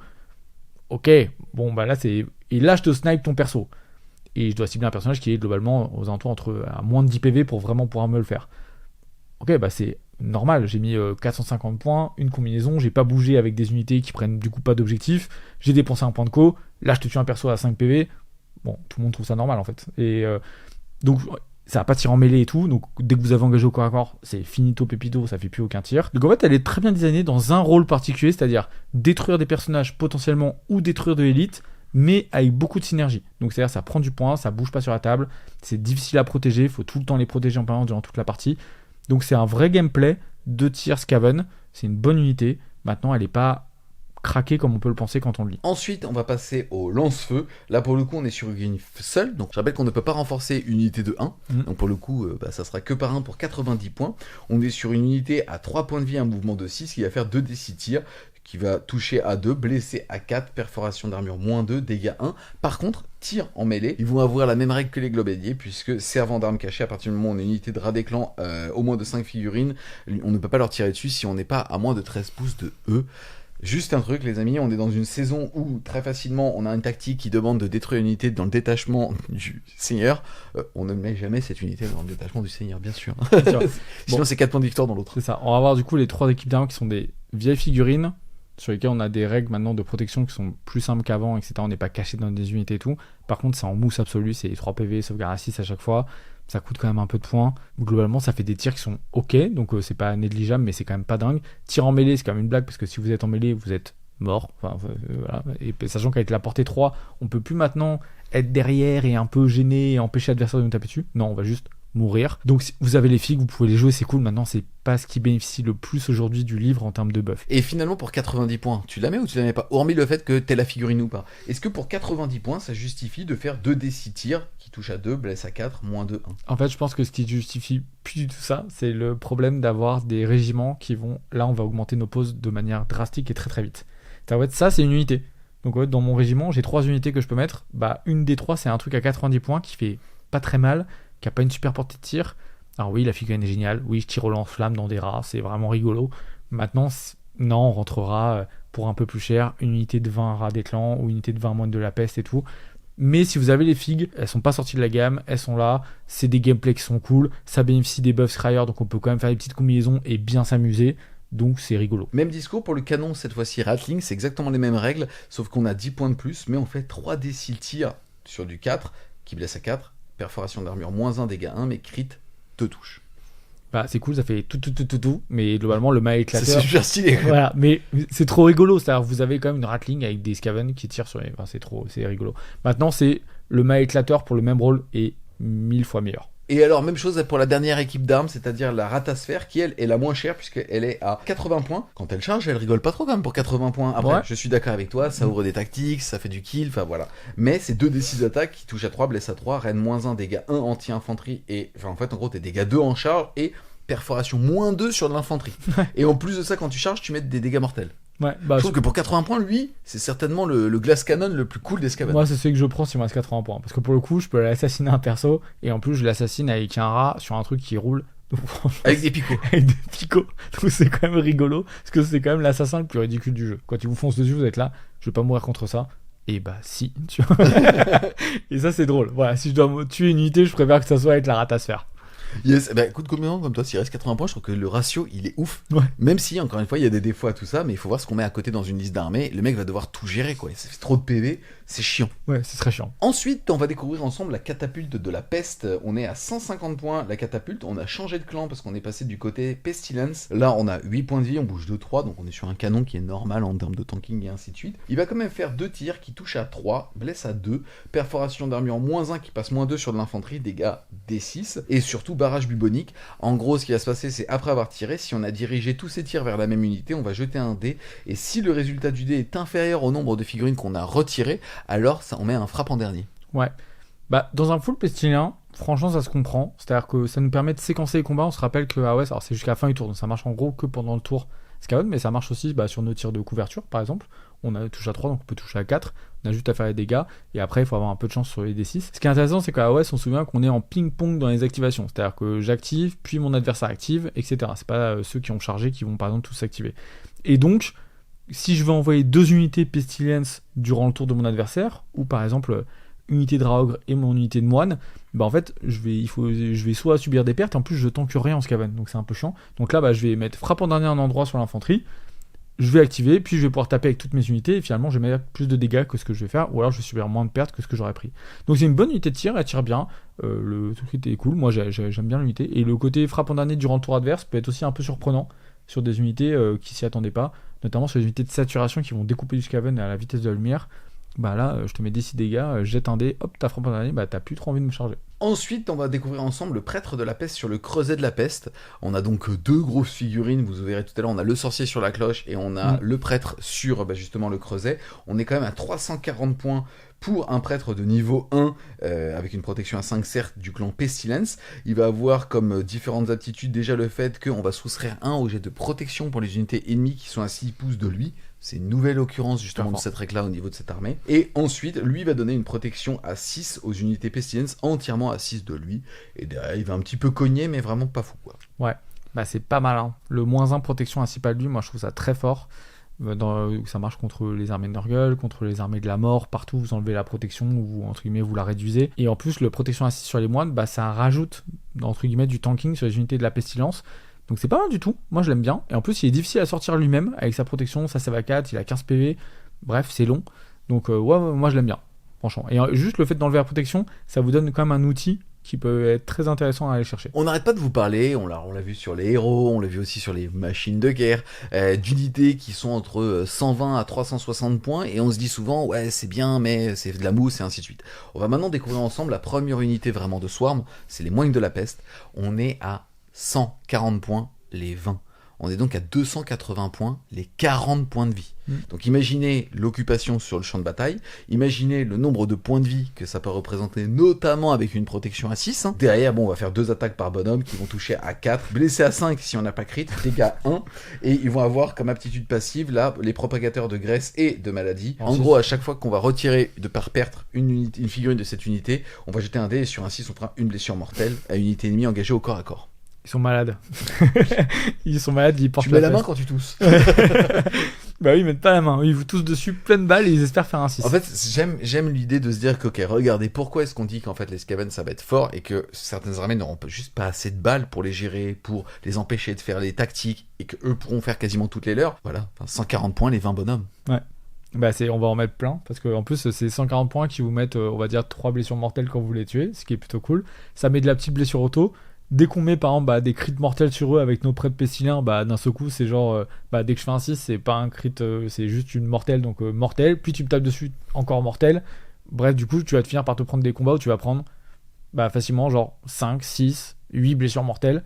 Et donc bah en fait j'arrive avec ma masse plus ça à me sortir de combats que j'aurais pas pu penser. En plus je peux les faire revenir, c'est de l'infanterie. Là qui remeurent, ils refont des blessures mortelles. Moi j'insiste là-dessus parce que tu l'as très bien dit sur notre dernier rapport de bataille, et moi c'est une des frustrations que j'avais sur Warhammer 40 000.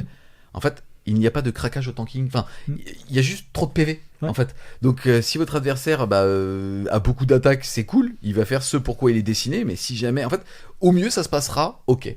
Ouais. Tu vois pas ce que je veux dire ? C'est ça. Et ça, c'est excessivement fort, ce gameplay. C'est ça. Maintenant, on peut couper les synergies pour les rendre complètement inutiles au combat. C'est-à-dire, si on assassine les prêtres, par exemple, ou qu'on attend le fait, on regarde les points de rituel et tout, bah en fait, on peut annuler. Ça fait rien, une unité. Cette unité peut arriver à 20 sur vous et vous faire 0 dégâts. Bien sûr. Voilà. Par contre, elle comptera pour 20 sur un objectif. C'est ça. Donc du coup, faut protéger ses objectifs. Quand on va rentrer dedans, globalement, ça va meuler fort. Même avec un -1 bless, c'est 1 PV, c'est 6. La moindre unité de combat va en sortir une dizaine, même avec un -1 blessure. Mais ça peut être long, c'est-à-dire si c'est lui qui est installé sur l'objectif, bah ouais, c'est chiant. Si derrière vous avez en fait, t'as tout dit. Ouais. Ok, n'importe qui en siège 10. Ouais. Mais ces unités-là comptent pas pour 10 sur des objectifs. Voilà. Et puis, imagine vous êtes à 10 contre 10, hop, mais moi je t'ai mis 2 blessures mortelles en mourant. Donc c'est moi qui suis toujours sur l'objectif. Donc, moi j'aime beaucoup ce qu'ils ont fait des moines de la peste. Maintenant, je pense qu'on en verra quand même pas mal parce que c'est quand même très bon en termes de rester sur la table, c'est chiant à affronter, ça vaut pas très cher. Le kit est ok. Ouais, le kit passe bien. En fait, ça a l'air un peu vieux, ils sont pas ouf, mais franchement, sur table, avec une petite peinture détente, ça passe bien. Exactement. On va aussi juste rappeler qu'aujourd'hui, ils ont un champion. Bon, ils vont avoir plus d'une attaque. Ils vont avoir un musicien et un porte-étendard. Donc sur un ralliement, est-ce que tu as envie de jeter 6 dés pour ramener 6 max sur du 4+? Là, c'est plus 2 dés, donc tu pourras potentiellement faire 8 dés. Donc ramener 4 pour un point d'ordre. C'est pas mal, parce que c'est des mecs, quand ils meurent, ils mettent des BM, ils font de la blessure auto, donc franchement, pourquoi pas, ouais. Donc là, on était vraiment sur le pack de masse Pestilence. On va tout de suite sauter le Griffark au niveau du PDF pour arriver justement sur les rats des clans qui vont être l'autre unité de Swarm. Là pour le coup on partage pas les mêmes mots-clés puisque là on va être du Verminus. On a toujours le porte-étendard, le musicien, le champion. Là on va avoir comme aptitude le fait qu'à la fin de n'importe quel tour, donc ami ou emi, on ramène des 3 figurines tuées de cette unité. Donc c'est passif. Et derrière on tape quasiment pareil. On a par contre une sauvegarde à 5. Donc ça c'est un petit peu meilleur, mais on est plus cher puisqu'on est 20 points plus cher, on est à 160 points, les 20. Quelle unité de Swarm tu préfères, les deux ou non? Est-ce que si tu dois en choisir qu'une, c'est possible? Je pense que dans les armées qui vont jouer tous les clans, on prendra plutôt les moines de la peste. Par contre, si on joue en Verminus, il y a un vrai intérêt à jouer des rats des clans parce qu'on va avoir un peu de létalité quand même dessus avec le perforation sur l'unité. Donc c'est pas mauvais du tout. Les rats des clans, le côté D3 figurines qui revient plus la save à 5, attention, on fait vite la différence sur les 20 points dessus. On a le même ralliement. Donc en fait, on a vraiment un côté de pouvoir rester avec une unité qui a été très affaiblie. Il vous reste 2 rats des clans, entre guillemets, en 2 phases de héros, où vous êtes quasiment revenu full effectif. Donc c'est très très embêtant pour l'adversaire. Et les unités de 40 avec sauvegarde à 5 peuvent être très compliquées à tuer. Et on verra qu'après, on a la cloche qui donne aussi une protection à 6 aux unités à côté d'elle.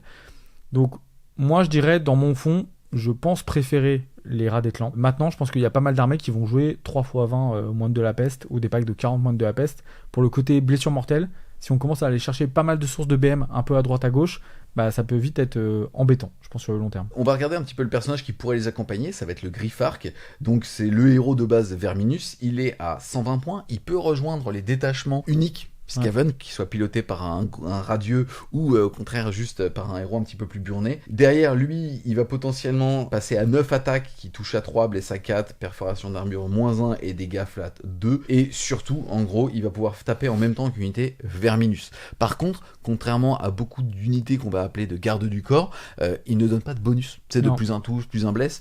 Donc j'ai un petit peu de mal à voir son utilité à lui. Ce qui le rend pas ouf, sachant qu'on verra que le Griffark sur Rongebet, qui est la nouvelle figurine du coup qu'on a dans la boîte, est meilleur que lui. Donc en fait, lui, je vois pas trop à quoi il sert.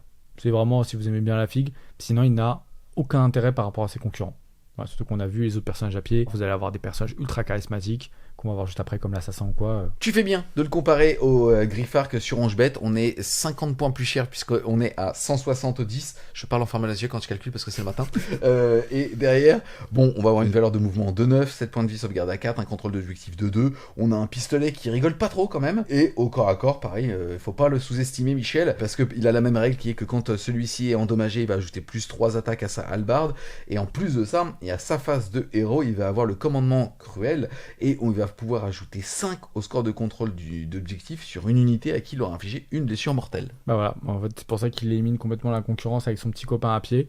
Vous avez vu, excusez-moi, je rappelle, tout à l'heure, on était à 160 points le pack de 20, où à la fin d'un tour on en ramène des 3, donc il suffit qu'il en reste un en vie, notamment l'étendard. Donc lui il compte pour 1, c'est un étendard, il compte plus 1, et il ajoute plus 5, il compte pour 7. Ouais. Vous avez un rat des clans vivant, vous comptez pour 7. Donc vous passez devant les monstres. Et en réalité vous êtes à 7 plus des 3, parce que vous en avez aussi ramené des 3 à la fin C'est du ça. tour. Donc en gros, il est ultra fort. Alors attention, on peut faire que sur les unités Verminus, donc là ça nous porte à aller jouer des rats des clans. Mais bon, c'est excellent. On tue un gars mais qui va revenir à la fin du tour. Notre unité elle compte pour 21 plus 5, donc 26, quoi qu'il arrive, si on n'a pas fait de combat. Bah c'est très fort, on passe devant toutes les unités de 20, on peut passer devant des Archaons, des trucs comme ça. Donc, et en plus on peut même se donner, vu qu'on a des 3 figurines qui reviennent, on peut charger des unités qui sont sur les objectifs, prendre des pertes, revenir, et avec le plus 5 leur passer devant. Moi j'aime beaucoup, je trouve il est très fort, il va bien dans une composition, on va avoir 3 unités de 20 gars et des clans, ou des unités de 40 ou quoi, parce qu'il va trixer avec les Verminus tout le temps, il est très très bien. On sort un petit peu du personnage, on va maintenant parler des vermines de choc. Donc vermines de choc, c'est l'équivalent, donc on est sur une unité d'infanterie Verminus, par contre jouable que par 10. C'est simple, on est 2 fois plus cher. On est à 140 points les 10, on a vu tout à l'heure, alors c'était sur l'autre clan, on était à 140 points les 20 ou 160 points les 20 pour les rats des clans, du même clan justement. Là, au niveau de l'attrition, c'est un petit peu différent. Déjà, on donne une protection à 5 au héros Skaven qui sera à côté. Infanterie, c'est quand même précisé, c'est pas trop con, mais c'est pas mal. Et derrière, on a 3 attaques par bonhomme qui touchent à 3 et qui derrière vont blesser à 4, mais qui vont avoir plus 1 pour perforer quand ils se sont fait charger et dégâts 1. En fait, moi, la question que j'ai, c'est comment est-ce que tu fais la passation entre le Swarm et l'élite dans du Skaven. Mais est-ce qu'on peut parler d'élite dans du Skaven en infanterie? Bien sûr. Bien sûr. Ils ont des halbards. Ils ont des halbards, ils ont des armures, ils ont une sève à 4. Est-ce que t'y vas en fait? Les vermines de choc dans le clan Verminus, moi je les prends tous les jours. Pourquoi? Parce qu'on est tout le temps en perforation -2. Soit on s'est fait charger, on est en -2, soit j'ai chargé, je suis en -2. Donc ils sont trop bien. La protection sur les petits héros, on aime bien. Les petits héros d'infanterie pour protéger nos prophètes gris, c'est excellent. Et ça nous donne comme un marteau qui va synergiser avec toute notre armée. C'est-à-dire que je vais pouvoir bouger durant le tour adverse avec potentiellement un bonus si je prends le super verminarque. Je vais pouvoir donner plus 5 au contrôle d'objectif. Je peux utiliser le breuvage pour leur donner plus d'une attaque et les monter à 4 attaques chacun. Donc entre guillemets, si je prends même une seule unité de 20, bah ouais, je m'en fais sécher 10, bah j'en ai 10, bah en fait je mets 40 patates avec mes 10 gars. Bon, ça fait rigoler 0 avec de la perf -2. Donc à un moment, il faut bien que je tue des trucs. Donc dans du Verminus, en sous-agence Verminus, moi je vais prendre 20 vermines de choc. Et je pense que tu peux faire des belles combinaisons de dégâts, et surtout c'est un peu surprenant parce que t'es en sauvegarde à 4, tu peux passer en save à 3, tu peux mettre une protection à 6, d'un seul coup l'adversaire est dévisse et puis il vient de te charger des mecs qui sont en perforation -2 avec 3 attaques chacun. T'as dévissé, moi je vais pas te rater en fait avec mes petits rats, et bam, je te sèche des unités ou je te fais mal. Pareil, alors là on change complètement d'univers, on passe au clan Molder et on reste sur de l'infanterie, mais on va parler des rats ogres. Les rats ogres, eux, on est à 170 points les 3, derrière on a 4 points de vie sauvegarde à 5, donc ça va quand même être vraiment de la mousse. Bon, par contre on arrache un petit peu, puisque déjà sur 3 figurines on en a une qui peut avoir un canon à malflamme pour faire 2d6 tirs, qui vont toucher à 2, blesser à 4, perforation d'armure -2, dégâts 1, mais qui attire en mêlée. Et derrière, c'est un peu la rigolade, parce que c'est 5 attaques par bonhomme, touche à 4 certes, mais qui sont dégâts 2, quoi. Ouais, pas mal les rats, j'adore, je les trouve trop bien. Ils sont vraiment cool, ils ont réussi à les designer. On a envie de leur mettre des D3 dégâts pour avoir plus d'une attaque sur tout le monde. En plus, on peut pas perdre l'unité. Si on est en Molder, on peut refaire ça pour leur remettre plus d'une attaque. Donc on peut se retrouver avec des unités à 7 attaques par profil. Ça rigole pas du tout, c'est pas rigolo.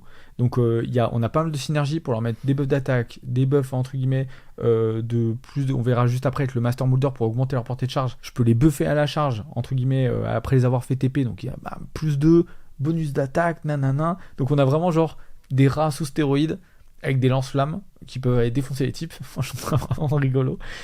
Et c'est très bon, c'est vraiment une bonne unité de corps à corps qui fait vraiment pas rigoler. On peut le voir dans 2 optiques, pour moi soit par 3, vraiment en petite unité de close qu'on peut téléporter, un peu sacrifier comme ça et on voit ce qui se passe, ou alors un vrai marteau de 6 qu'on peut aussi accompagner avec des Stormfiends par 3 ou par 6, et c'est vraiment des unités où on peut mettre 3 synergies dessus et monter à des profils à 8 attaques par Raogre.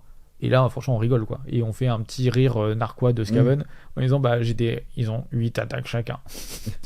Voilà, en tout cas c'est pas que rigolo, c'est aussi fort en plus de pouvoir être fluff dans un full Molder par exemple. Yes, tu parles de full Molder, on va découvrir ensemble le premier personnage, c'est le maître Molder. Il est à 100 points, il ne peut prendre que avec lui unité de rat des clans ou des unités Molder dans son détachement, ce qui est plutôt normal. Il va avoir comme première aptitude le maître Molder de chair, c'est-à-dire qu'avec son petit fouet, il va pouvoir choisir une unité Molder à 13 pouces de lui. Il a soigne de 3, donc c'est à la fin de chaque tour, je le précise, ami et ennemi.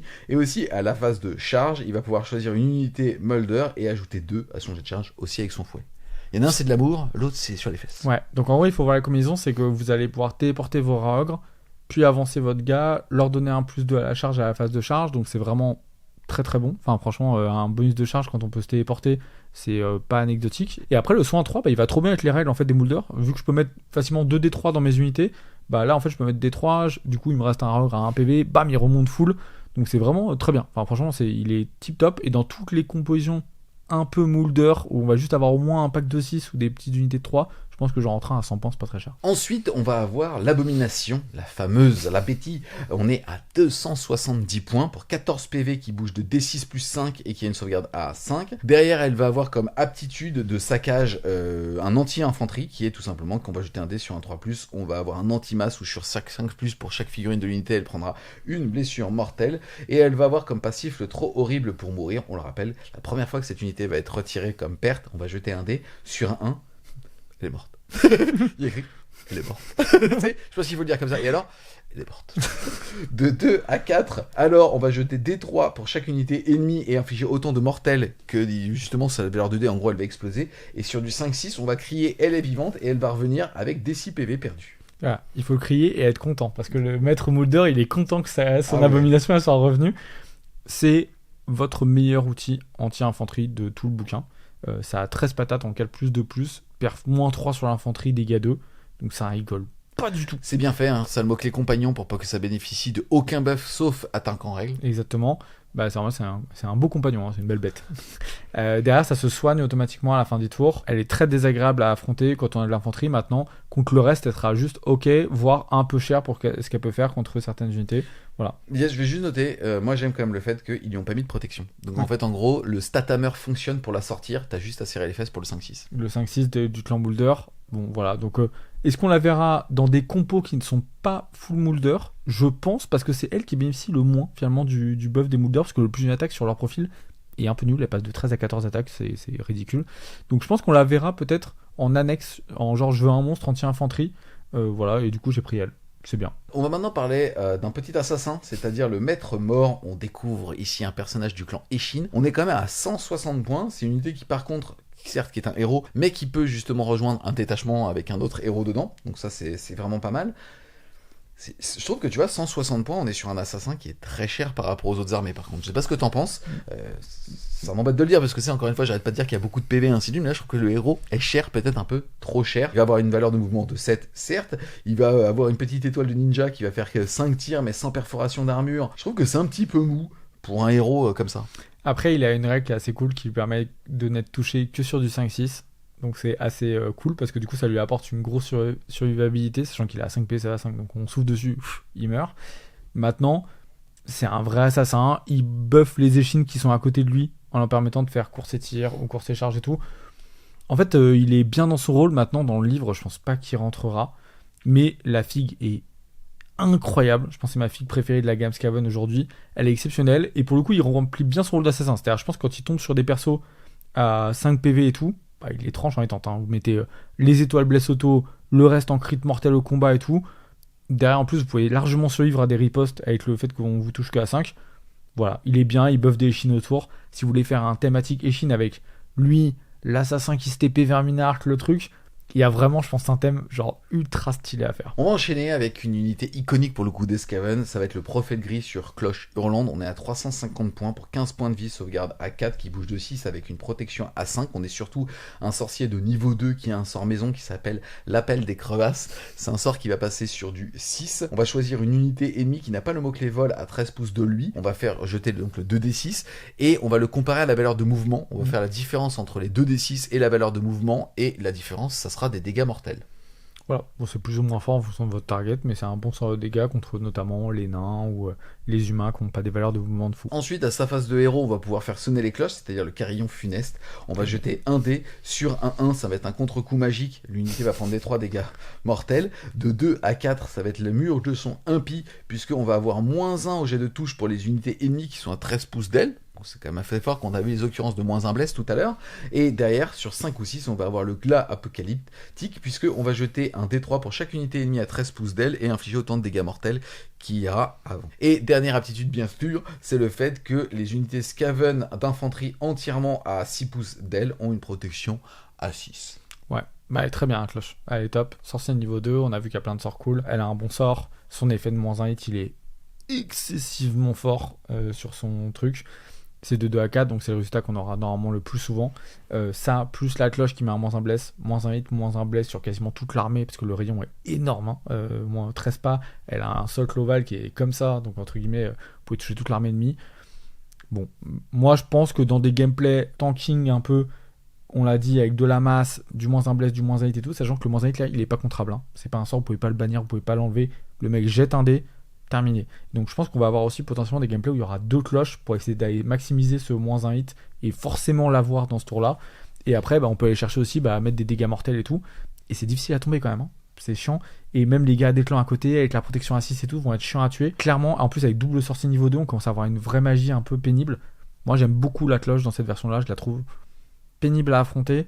Et potentiellement très forte dans le côté, tu vas galérer contre ma masse et ça va être un peu pénible. Voilà. Vous avez vu, j'ai rien dit. J'ai pas chié. Je vais le faire maintenant. Non, sans déconner. T'entends 350 points, un truc de 2 qui va en gros où tu as 4 chances sur 5 d'avoir un effet qui fait -1 touche à 13 pouces avec des packs à, on l'a vu tout à l'heure, 140 points, les 20 PV, les gars. Je trouve que c'est trop difficile pour l'éditeur d'équilibrer ce genre de mécanisme. Et pour aller Ils ne savent pas le faire. Ils ne savent pas le faire, les Pour mecs. aller dans ton sens, c'est qu'avant, elle avait une faiblesse, c'était son contrôle d'objectif 2 seulement. Maintenant, ils l'ont passé quand même à 5. Ce qui fait qu'en fait, elle va tenir. Par exemple, je suis sur un objectif, il y a un monstre qui vient, il va globalement pas réussir à me tuer. Je vais garder l'objet. Alors qu'avant, elle perdait contre tout ce qui était personnage un peu fort en termes de contrôle d'objet. Maintenant, elle est meilleure, donc je pense que clairement, on va continuer à l'avoir. Elle avait ultra performé à la fin de la version. Je pense qu'elle sera toujours dans la prochaine version. Ah, complètement. Mais imaginez la frustration, quoi. Vous allez sortir 4-5 rats et le mec il va dire ok, 10 points. C'est ouf. Ouais. C'est quand même. C'est comme la mort du fun, excuse-moi, ces synergies où tu stack, là il y a de la frustration parce que certes ça va mourir en face, mais pas assez quoi. Ouais, mais en fait t'as toujours l'impression, le Skaven c'est toujours le côté, t'as l'impression de lui tuer plein de trucs, mais de pas lui passer devant au score. Mais là t'en tueras pas beaucoup. Voilà. T'en tueras pas beaucoup et tu le sais combien ça coûte quoi, tu vois, donc compliqué. En tout cas, on va passer maintenant à la dernière équipe de tir avec enfin le mal éclateur Ratling. On retourne dans du Skryr avec donc cette unité à 190 points, très bien costée de la part de Games là pour le coup, puisque ça va être 7 points de vie, sauvegarde à 4. On va faire 3d6 plus 3 tirs. Mais si on le souhaite, au lieu de faire 3d3, on peut faire 6d6 plus 3. Par contre, à chaque fois qu'on va faire un jet de touche de 1, on fera une blessure mortelle à cette unité. Et comme elle n'a que 7 PV, je trouve vraiment qu'on commence à faire... Alors les stats, même si je sais que le Skaven explose et ainsi de suite, c'est difficile à faire, c'est super balance. Parce que tu vois, s'ils avaient mis plus de 7 PV, tu te serais dit, alors là, mon gars, c'est débile. 7 PV, tu vas réfléchir. T'es pas loin de crever. Ouais, franchement, ouais. Et je trouve ça trop bien. Ouais, c'est clair. Puisque, excuse-moi, mais ça va donc faire potentiellement 3d6 plus 3 ou 6d6 plus 3 tirs, mais qui vont toucher à 4, blessés à 3, perforation d'armure -1 et dégâts 1. On se rappelle qu'on est du clan Skryr, on peut donc, si on a choisi la bonne allégeance, avoir +1 pour blesser sur un 2+. Donc potentiellement on est à 4 +, 2 +, ou en 3 +, 2 +, si on a claqué justement un attaque en règle. Ouais, c'est très fort contre l'infanterie, parce que de base on a un +1 natif contre les unités nombreuses. On a un crit de bless auto, ce qui nous permet quand même d'accéder, même si on n'a qu'une perf de -1, à des unités en leur faisant des dégâts, en multipliant, on va dire, le nombre de blessures à -1. C'est, je pense, la meilleure unité ciblable pour les tirs de couverture, qui nécessite du coup d'avoir forcément un personnage à 170 points pour pas avoir le -1. Donc en fait vous n'êtes pas à 190, mais vous êtes à 360 le combo pour commencer à faire un peu des dégâts. Donc c'est cool, mais c'est cher pour ce truc là. Donc en fait, oui, c'est méga fun, vous avez un rat, il tourne une manivelle, ça envoie des shoots à l'infini. Excuse-moi, pour prendre mon bouclier à caca, on rappelle, 3d6 ça fait 10,5. Vous êtes donc à 13,5 de tir qui touche à 4. Enfin, c'est-à-dire que sans synergie, ça vaut pas 190 points. On a fait des games ensemble. Il y a des games où j'ai arraché 5 Stormcast sans forciller. Et d'autres où j'ai tué un gars. Et là, ça a couiné, mais dans l'autre sens. Dans tous les cas, ça couine. Sabotage. Donc, non, c'est trop cool. Même si vous en jouez plusieurs, oui, ça peut donner des games un peu stupides où vous allez faire. Et puis d'autres, vous allez faire genre 0 avec même 6 tirs. Et c'est pareil, c'est une fois par tour dans l'armée qu'il y en a une. Donc en prendre plein, ça sert pas des masses. Je dirais peut-être 2 dans un full Skryr, 2 plus 6 Jesai, ça peut me donner une base qui est intéressante, je pense, à combiner. Okay. Voilà. Moi, en tout cas, je la jouerais comme ça. Et ça globalement, au petit malin qui aurait acheté 2 boîtes de base aussi. Ouais, et puis en fait, vous tirez à 20 pas, donc les portées sont pas délirantes non plus. 20 pas, dès qu'on est sur les unités de cavalerie et tout, on est à portée de charge. Donc c'est bien costé, c'est bien géré, ça a l'air débile quand on combine les règles et tout, mais assurez-vous qu'à table, c'est pas si fort que ça. Voilà, et pareil, ça prend mal les objectifs, c'est très fragile, donc, et ça n'a pas de tir en mêlée. Souvenez-vous encore une fois, tout ce qui n'a pas de tir en mêlée, vous l'engagez, ça ne tire pas. Et après, il désengage, il prend D3, donc s'il a boosté le tour d'avant, il prend D3 plus les 1 qu'il a fait, etc. Il peut tout de suite crever tout seul. On va terminer, les amis, avec la dernière unité. Ça va être la masse, un petit peu, qu'on va avoir au niveau du clan Eshin, c'est les coureurs nocturnes. On est à 130 points, les 10. Ils ont une super règle qui dit qu'à partir du moment où ils sont entièrement à 1 pouce d'un décor, alors on peut pas leur tirer dessus à plus de 9. Je trouve ça génial. Ouais. Et aussi qu'à la phase de déploiement, ils peuvent faire un mouvement normal de 7 pouces. Derrière, ils vont équiper de petites frondes. Donc chaque bonhomme va faire 2 tirs, mais sur du qui va toucher à 4, blesser à 4. Dégâts 1. Bref, ça sature beaucoup, mais ça fait pas très mal. Ça fait plus de bruit que de dégâts, comme tous les scavengers d'un côté, sauf les canons. Qu'est-ce que t'en penses d'eux ? En fait, j'aime beaucoup leur mouvement pré-partie. Ils ont un mouvement pré-game. On peut pas leur tirer dessus quand ils sont à côté d'un terrain. Ça t'ouvre beaucoup de tactique, hein, T1. Ouais, et donc ça c'est très fort. Ils font quand même du crit mortel au close, plus du crit bless auto avec leurs étoiles, donc c'est pas à négliger. Avec un assassin, on a quand même accès à de la course et charge, course et tir et tout. Bon, bah il y a un monde où, entre guillemets, ça fait des trucs, quoi. Et puis il y a du monde sur la table, et du coup ça donne accès à un gameplay full Eshin. Un peu triste pour moi, c'est que effectivement Game Workshop a fait 4 sous-allégeances dans tous les livres. Et on n'en a pas une pour le clan Eshin au sein du, entre guillemets, du gameplay. Donc en fait, on n'a pas de sous-allégeance pour cette armée-là. Si je veux faire un full Eshin demain avec que des coureurs nocturnes, le verminard, des assassins, des machins, bah j'ai pas de buff. Donc je suis obligé de me rater peut-être sur du verminus ou du clan Skryr pour aller avec du tir.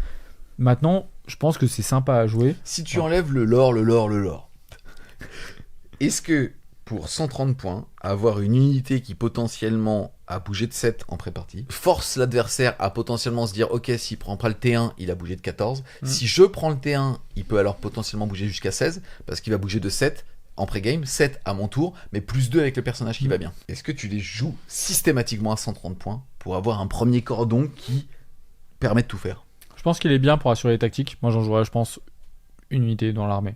De manière générale, ça permet effectivement d'aller faire les tactiques, des bords de table, des trucs comme ça, donc ouais, clairement je les prends tous les jours. Bon, on est sans doute par contre sur la gamme plastique la plus vieillissante des Skaven. Oui, après vous avez des bandes Underworld où vous pouvez aller chercher des proxys ou des trucs qui sont très jolis et un peu plus actuels. Enfin vraiment Underworld, il y a des assassins qui sont beaucoup plus jolis que ça. On a fait le tour, les amis, de ce qui va faire l'ADN fromager des Skaven. Voilà. Bref, beaucoup de choses à voir, je trouve que c'est intéressant. C'est une armée qu'on ne peut que recommander en termes de prise en main. Il y a de la magie qui est très forte, il y a de la prière qui est très forte, il y a des sorts persistants qui sont très forts. Et comme en plus ça coûte pas cher, bah vous allez pouvoir créer du jeu.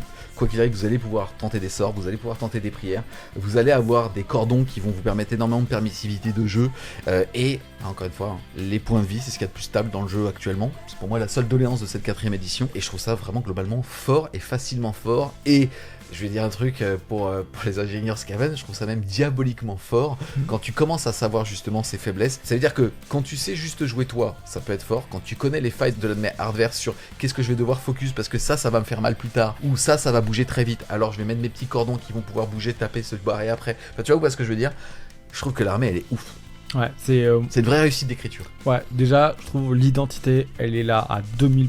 Et franchement, on a bien rigolé en lisant le livre Skaven. Et ça fait partie des choses qu'on recherche quand on le lit, c'est retrouver l'ADN, la trahison, la fuite, le déshonneur, le sabotage et tout. C'est 100% là. Ensuite, je trouve que moi, j'ai essayé de faire des listes d'armées en préparant justement cette review. C'est très compliqué, c'est vraiment dur à faire une liste d'armées où on se dit oula ça va marcher sur table et tout. On peut dire ouais je peux faire des trucs simples, je peux mettre du tir et tout. Et en fait on se dit en fait je vais jamais prendre les objectifs, je vais galérer et tout, c'est un peu chaud. Donc les combinaisons sont faciles, on se dit ouais j'arrive à mettre des détachements où il se passe des choses. Bah en fait je vois pas trop comment ça se comporte à table. Donc c'est vraiment une armée, il faut faire des tests, mettre ça sur table, voir ce qui nous plaît, kiffer. Et les combinaisons comme tu l'as dit elles sont simples à voir, on en a vu plein aujourd'hui qui sont facilement assemblables. Maintenant c'est comment est-ce que j'arrive à mettre ça à la table et que ça se passe bien parce que je suis quand même un peu en papier, même si on a vu que je suis pas si en papier que ça et que je peux quand même survivre longtemps dans la partie. Donc globalement c'est du fun, une belle collection, des nouvelles figurines qui viennent d'arriver, d'autres qui vont encore sortir, on a vu l'abomination qui va ressortir, donc il y a une longévité et vous pouvez faire des gameplays qui n'ont aucun rapport les uns avec les autres, passer d'un clan à un autre et du coup vous avez une collection qui est infinie avec un gameplay à refaire. Yes, et tu l'as aussi très bien dit en termes de modélisme, c'est très bien, le contraste ça marche grave, donc vous allez avoir des résultats qui vont fonctionner mais en fait, vous pouvez faire du waouh avec tous les OSL, donc en fait avec la lumière verte qui est basée sur la malplaire, vous mettez des cristaux sur un socle, vous faites un petit jus de blanc, vous passez derrière dessus du vert, ça donne un OSL, c'est magnifique. Ouais. Bref, honnêtement, vous allez pouvoir vous faire plaisir. Et puis il y a un truc, je sais pas comment est-ce qu'on peut dire ça, mais c'est comme les joueurs orques, en fait, ils se reconnaissent entre eux. Bien sûr. Et en général, les joueurs Skaven, ils font Skaven aussi, on a un peu le même délire, tu vois ce que je veux dire? À l'époque, c'était pas ouf en termes de puissance, donc c'était tellement aléatoire qu'on savait que c'était des profils de joueurs qui cherchaient plus à s'amuser que à performer. Maintenant, vous avez vu, hein, ça rigole zéro. Donc, c'est peut-être un petit peu moins de ce côté du ah, t'es un joueur Skaven, on est des joueurs Skaven et tout. Non, on aime mettre des culs, mais on aime aussi le gouda. Ouais. Ça résume la vidéo. Et quand on perd, c'était pas de notre faute. Exact. Et donc, la mauvaise foi, c'est aussi très important. Bref, honnêtement, super armée pour commencer. Age of Sigmar en 4ème édition, ou même comme 2ème armée, 3ème armée. Enfin, honnêtement, c'est super bien écrit de la part de Game Workshop. Peut-être un peu frustrant par rapport à l'échelle de puissance quand on a une armée d'élite en face. Ouais. Ça c'est quand même une réalité. Mais bref, franchement, du très bon travail de la part de l'éditeur. Un grand merci à toi, mon Titi, d'être venu nous présenter les Skaven pour cette 4ème édition d'Age of Sigmar. On espère clairement, les amis, que vous avez aimé cette vidéo. Si c'est le cas, n'hésitez pas à mettre un gros coup de patte dessus. Toujours vers le haut, bien sûr, les coups de patte. Hein, à commenter, à partager. Si jamais, les amis, aussi, vous voulez supporter French Game Show, n'hésitez pas à aller faire un tour sur son Tipeee. Le lien sera en description. Et nous, on vous dit à plus, les Wargamers.